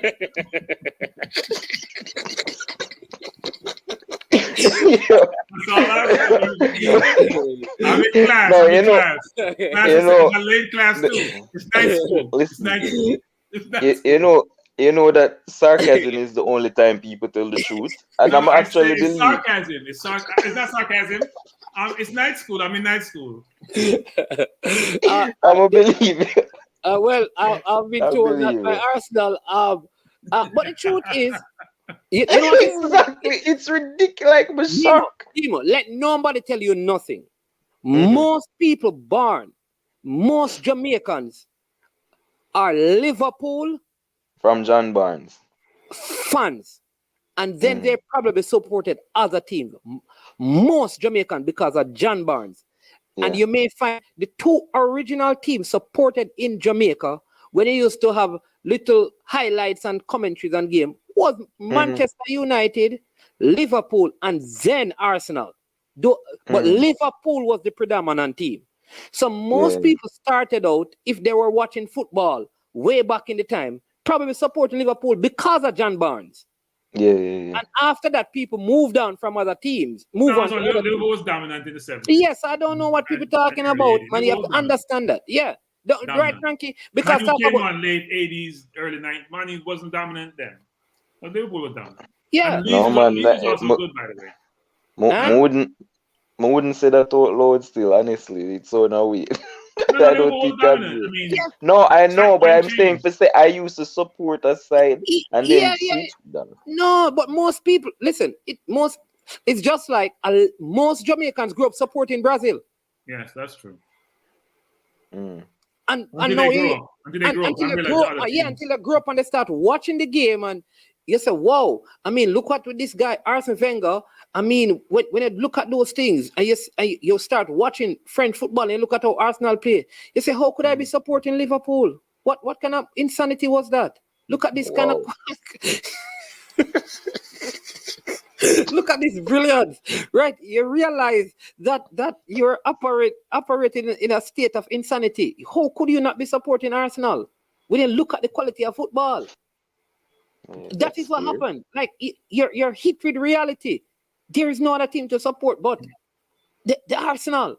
You know that's. Well, the only thing I say, Dima, I hope you guys move to the table. No, you don't have to hope. I hope you guys make the Europa League. I hope you guys make the Europa League. Listen. If we're not making Champions League, I don't want any European football. Finish 9th or 8th. I don't want any European football. But the thing is, that's going to affect us getting Jude Bellingham. And I'm really, that can't happen because all our eggs in this Jude Bellingham basket. You want to sign? You already I heard you guys were giving his father a job. The man yes, and this brother was signed Joe, but all of them have come over. It's not like the Knicks. Give the father a job and the son will come. What I don't understand is what man mean by how much people are signed? All right, you signed already. You want Moses Caicedo? Caicedo. You want Mac? What's the other one called? McMaster? McAllister? No, we don't want no McAllister. Where do McAllister? Right. He's a good player. You wanted Amrabat, but him gone a different team. Him gone Atletico Madrid. Yeah, because Manning's man. Chelsea. Manning's man. Sorry, let me just explain to you. No? Let me just say to Rockford. I just look a banter, man. Nobody take it serious. Rockford, this is the EPL show. You see, and don't take anything serious, all right? You see, we're friends. Yeah, Rockford. So don't take it serious. We're just bantering, all right? So, but Manning's man. Let me just explain to you. Like, let me just do it quick. Let me say, I don't want to turn our Liverpool show. Coach, really a joke. It can't be the Liverpool show when you're done the bottom with 28 points. It can't be the Oh Liverpool my show. gosh. Yeah, It's but the we're show not. of the We're top not. four. It's the top four and the others. As the Prince say, he doesn't want to be a spear. It's the top show of the spears. Can just explain to man his man and try just tell him say we Go ahead, must say. spear. Go ahead, spear. So I am saying a lot of our midfield players are out of contract and will be moved on. Naby Keita will be moved on. Oxley Chamberlain moved on. James Milner moved on. Probably only Thiago and Fabinho are gonna stay. So we obviously need to get players in. Jude Bellingham has been a long time project for Liverpool. That is the main target where they might try to get from ever since. It's not a project. Yeah, man. Mission Jude Bellingham. Yeah, Operation Jude Bellingham. That's been a thing. So when we failed to get Tchouaméni for 80 million, he came to the grounds and whatever, and him choose Real Madrid.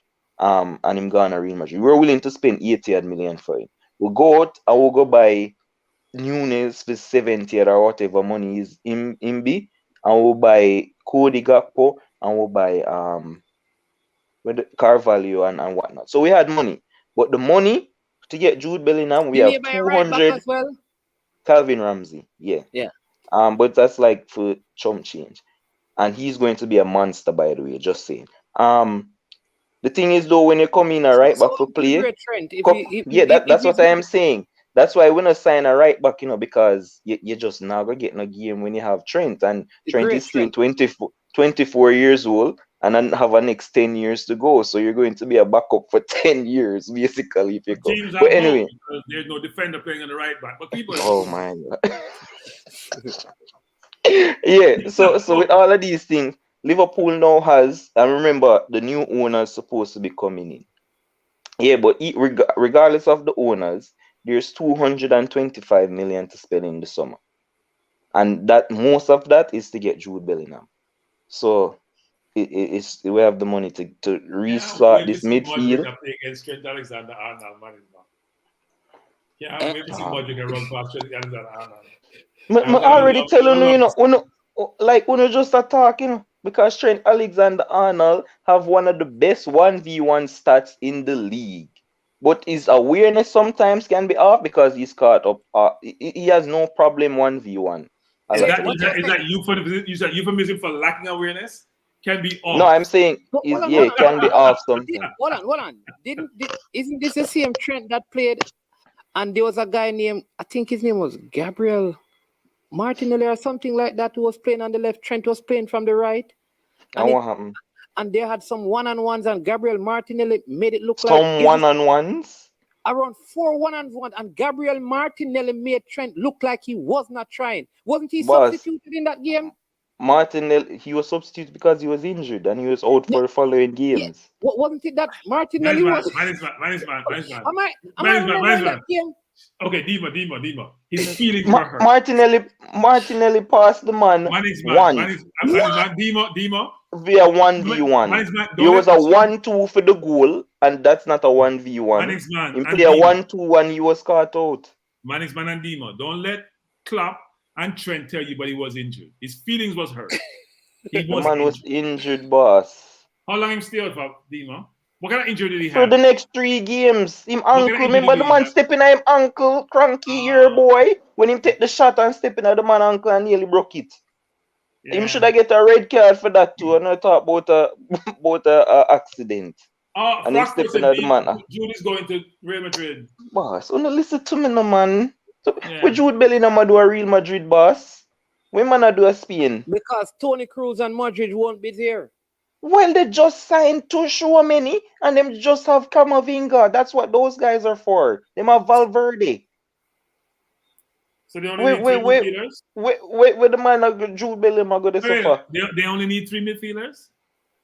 No, but they have more. This is Real Madrid. They want 2 players for every single position. Is Jude Bellingham better than Camavinga? Slightly different rules. Yeah, I think so. Is he better than Tchouaméni? Different rules. He's a CDM, isn't he? Is he better than Valverde? Different rules. Oh, so All of a sudden, he's not feeling too good. And by the way, by the way, Demo, people love living in Spain, you know. Barcelona, Real Madrid, very nice weather. All right. So Brilliant since stadium, brilliant history. Since Jude Bellingham's father, he's vital to whatever move he makes. Jude Bellingham's father is a massive Liverpool supporter and has encouraged him to come to Liverpool. Job Bellingham, his younger brother, is also a prime asset for Liverpool to bring him over there so that the whole family can be there because we're offering his dad a job. My imply the father and the son and the man got him. And the right one.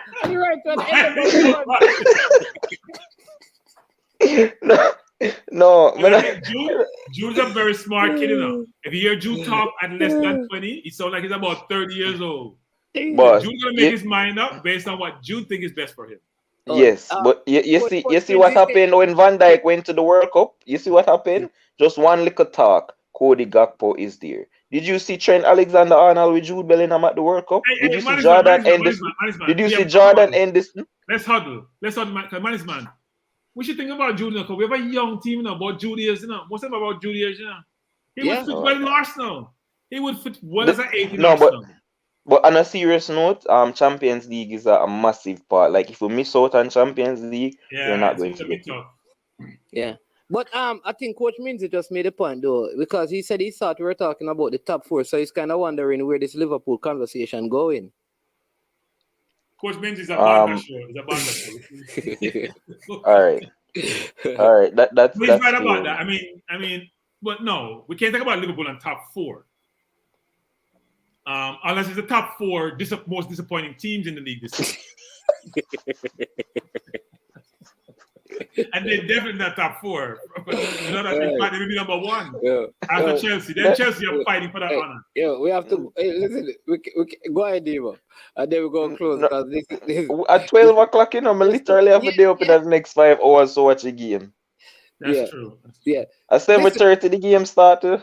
Let's see if Coach can talk after the game done. Let's see if Coach can talk. Wait, Cranky, what channel the game coming on? Peacock? 1 second, let me check. Yeah, I think it should be USA though. It should be USA 7:30 game. Okay, good. Yeah. All right, listen, we're going. Yeah, it's USA Network. Yeah. Man, you see for them big game, though, the last semester. You see them big game. You need to have some watch-alongs, you know. Which one? So you see when Arsenal and City are playing. Too early. Arsenal versus Tottenham. And City and them game. Arsenal City. No, I have a watch-along. I have another watch-along program I joined in the UK for Listen, Demo, I am a wise. Oh, you do? Okay. I'm a wise man.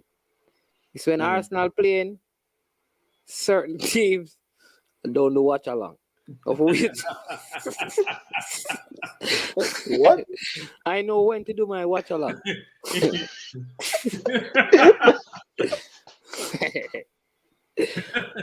You manage watch alongs. So that means you'll never have a Liverpool Arsenal watch along or a City Arsenal watch along. No, yes, when I have the title bagged, every game is watch along. Every game. All right, look, I think we have a good chance. Look, City has a formed of a squad. It's gonna be tough to beat City, no matter what's happening. They can go on a 10-game winning streak, 12-game winning streak. They do that all the time, right? Yep. Yeah. But yeah, man. But that is true. I was thinking about doing a watch along for the Tottenham game and for the City games, and the Man U game. But I don't know. I just like it's different. It's a different vibe I have when Arsenal playing. It's like Jamaica, when Jamaica playing like an important World Cup qualifying game, find it hard to do. Like we play in Mexico. Man. Stop. Why are we using these analogies? When last had Jamaica played an important World Cup qualifying game?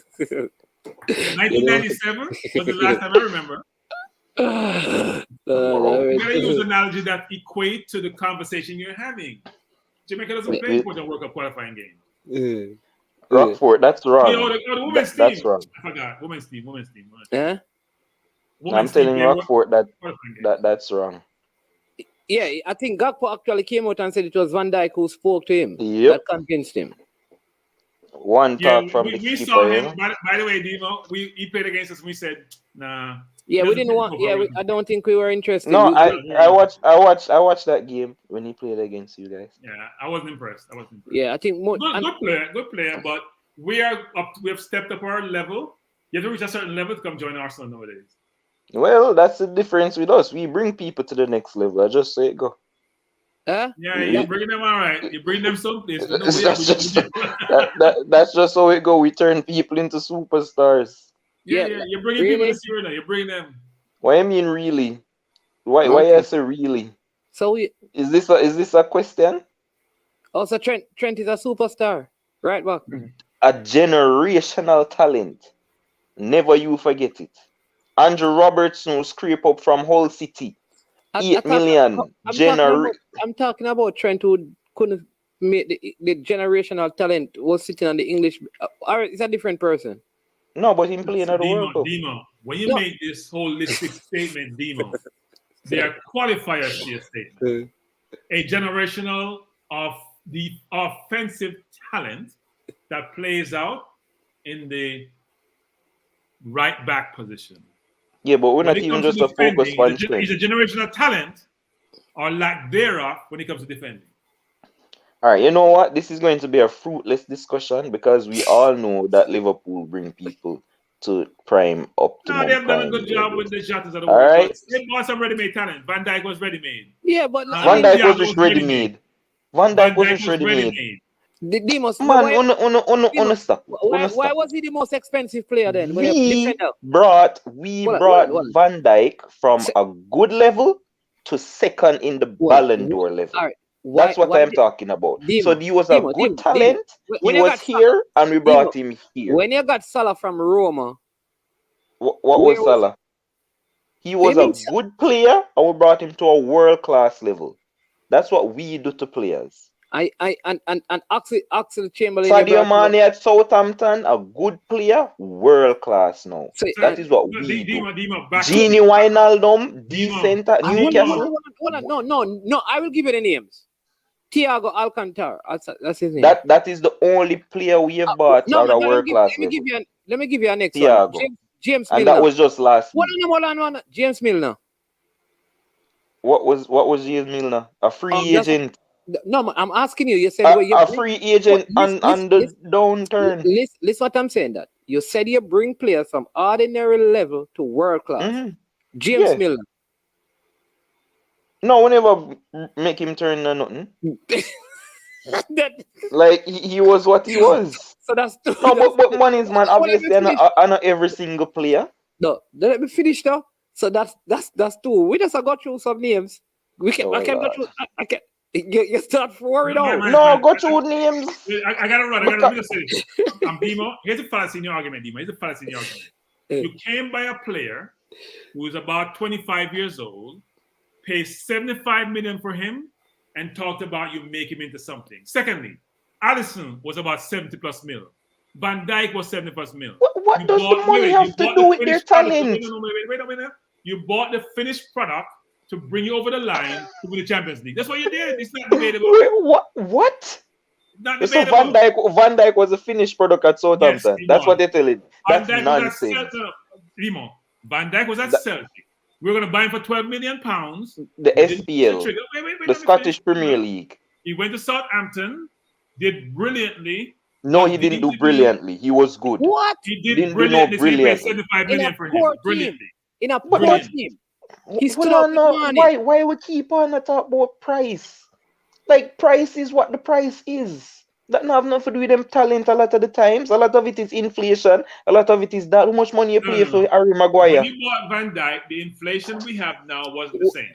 What did you just say? Let me just stop the show because you just said how much money we pay for who? How much money they pay for Harry Maguire? That's they're not talking about Alisson.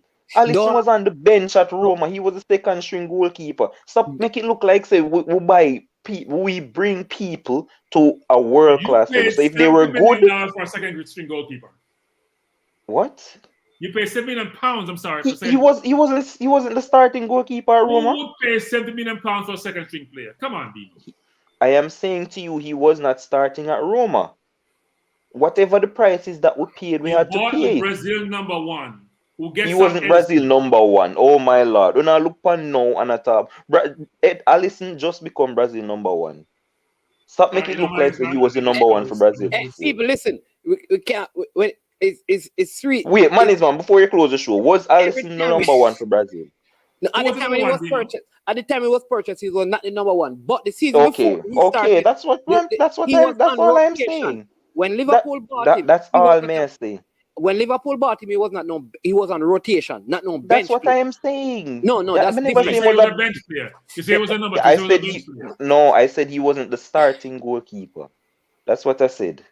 So tell me what I say. I'm very good at explaining myself. 70 million per player, that's not deemed to be the top of the heap. This is what things. Yeah. Why you keep on I mention have money? never heard a team pay 70 million pounds for a player. So I gave a 2 name starting goalkeeper. How much money you pay for Pepe? He was a starter in France. Scored 21 goals from the right wing position. Is Pepe worth $70 million? No player is probably the point is exactly. Stop telling me about the price. You just pay what you pay. That's what it is. He would not play 70 million for Pepe was on the bench. Oh my God. And so right, telling the same thing to check again. But there was a reason why he was on the bench. It wasn't like he was a bench goalkeeper, like a reserve. I didn't say he was a bench goalkeeper. I'm saying he wasn't starting. When we buy him at that time, he was not starting. That's all I said. But there was a reason, because he was trying to get out of Roma as well. That was part of the issue, you know.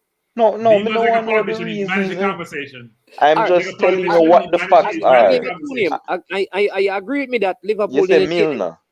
And you said Thiago. You said Liverpool didn't bring them. Yeah, we bought Thiago. He's the only one. No man, Fabinho. You took Fabinho to world class. Of course, we took Fabinho to world class. He wasn't world class when he came to us. So he's world class. Fabinho was a right back playing at Monaco. And he's a world class now. Well, he might decline now this season, but he's a world class CDM. When he was the world class CDM last season? What last season? The season before that, when we win the Champions League, then the league, then compete for the quad.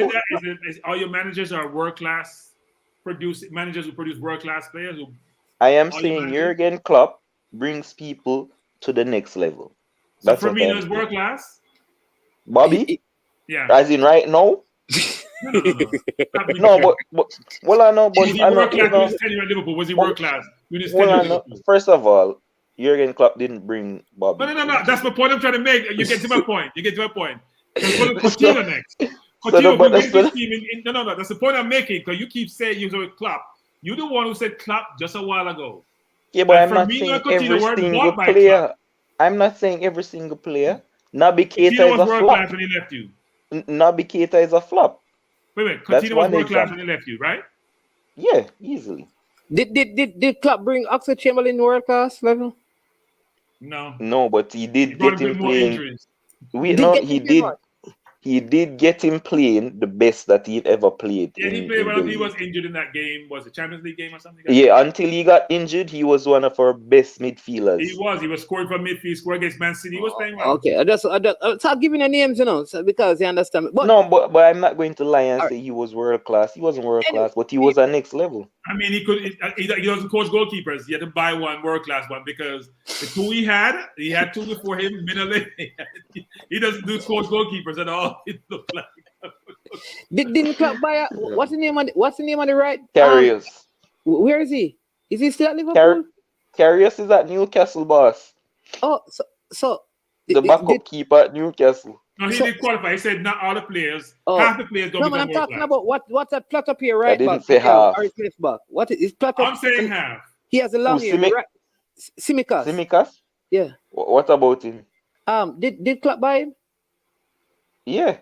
Okay. Did he move him to world class? But we just buy Tsimikas. Oh, so he's not. He's going to get there though. Of course he will, as long as he plays. There are more players that Klopp buy that are not world class. No, that's not true. What about what is called Minimino? He played at a world class level before he left us in the cups. He won us 2 cups, Takumi Minamino won us 2 trophies last season. We're talking about Carabao Cup, the FA Cup and the Carabao Cup. He said world class, JLSS. You said world class. World class level. They were really. Wait, So somebody wait, with wait. Carabao Cup and that, but they're world class. But when I said Arsenal win he them, was it's he was Eddie, playing at a Eddie, world class level. Minamino was. The Di- No, level it where we was get never world class Minamino. level. Demo, Never. Demo. If you You have to don't play think at world, Minamino got upper if, level after him the, left inside no and come out upper outside? level is listen world class. Actually, I think his game fell off actually. He didn't get no game time. Demo upper Even in level. Southampton, they couldn't get game in Southampton's team. Demo upper level is at world class, you know. Because if you start from the ground level and you come to the first floor, you come from the basement to the ground floor. The point is, we have Yeah. made more players into stars and world class level No, than you have we a have. good ratio of placement to start, but it's not more than half. It's not. Boss, if we turn Endlessly into what he is today, we don't need to have no more conversation. It just is what it is. Let's just end the stream here. End the stream, Dave. You have to tell me about look how we get Martinelli from the. No, I think you guys do an awesome job at that. Yeah, you understand That's why me? would you want capture Martinelli off Ono? No, we're not talking about Martinelli. We turn Xhaka into world class. That's all I'm saying. I wanted to get the youth when him Balogun from Uno and then send him gone. No, I don't know why. His going up. I hear he's now valued at £34 million. And 35, Like, yeah. what he has like 9 goals or something like that. Yeah, Over some- 10 goals. Why you not use the man? Yeah, and You Pepe. know, We use against Nketiah. Brentford last year. We decided And that Pepe is up. he needs more Listen, season. listen, people, we have to run because we have to wake up for the game. So if I follow Demon Cranky, we go continue. No, you should tell Coach Minsey to have watch along for Man U Man City tomorrow. That would be a good one. They're afraid. They're afraid. There's no need to be afraid. Man City are going to win the game. No need to be afraid. That is why he's a Man United supporter. No, Why I know, but you already just know the outcome. Just accept it and do the watch along. No, didn't Man U beat them last year? What? Them pick up 6. No, last year I said. Not talking about 20 this season. I'm talking about last Oh. Last They season, beat them the year before last. Sorry, year before. yeah, last season they got Last 6 year and 4. actually. Didn't they beat them last year? No, 6 and 4 in the league. Ole me remember beating them. Ollie, of course. It was the year before that. Yeah, but listen, yeah, man, big up everyone. AC Milan, Inter Milan want him to big up everyone. Thanks for staying with us. It has been a long. He was 36 minutes. I am telling you, there. So, but thanks to Cranky and Demo who has been here for a while. All the people, big up on yourself. Listen, hit the like button, subscribe, and share before you go. I am man in his man. Hey, Demo, good luck tomorrow. You're gonna need it. Stan Cranky. No, I already said we're going to lose. Like, what am I going to need? You're not losing. Yeah, you know. All right, boss. You know when it gets to this point, you say we are over and we are out of here. Bless up with yourself, one and all. Yo, watch about dog, SK New Erdis, the body out there, Sniper King I represent for I Am Sure Sports. You get to me, I say, when you want the latest news and sports and updates and all of that, check out I Am Sure Sports. You know the thing goes in. Remember, cover the whole island. Remember Kingston, Westmoreland, Galchester, Ocherase, Galtigo Bay, everywhere. I Am Sure Sports, check it out for the latest news and latest updates. Sniper King I represent. Where them feel like, yeah, someone on for the food from young, from where they knee height. I Am Sure Sports. Yeah, dog.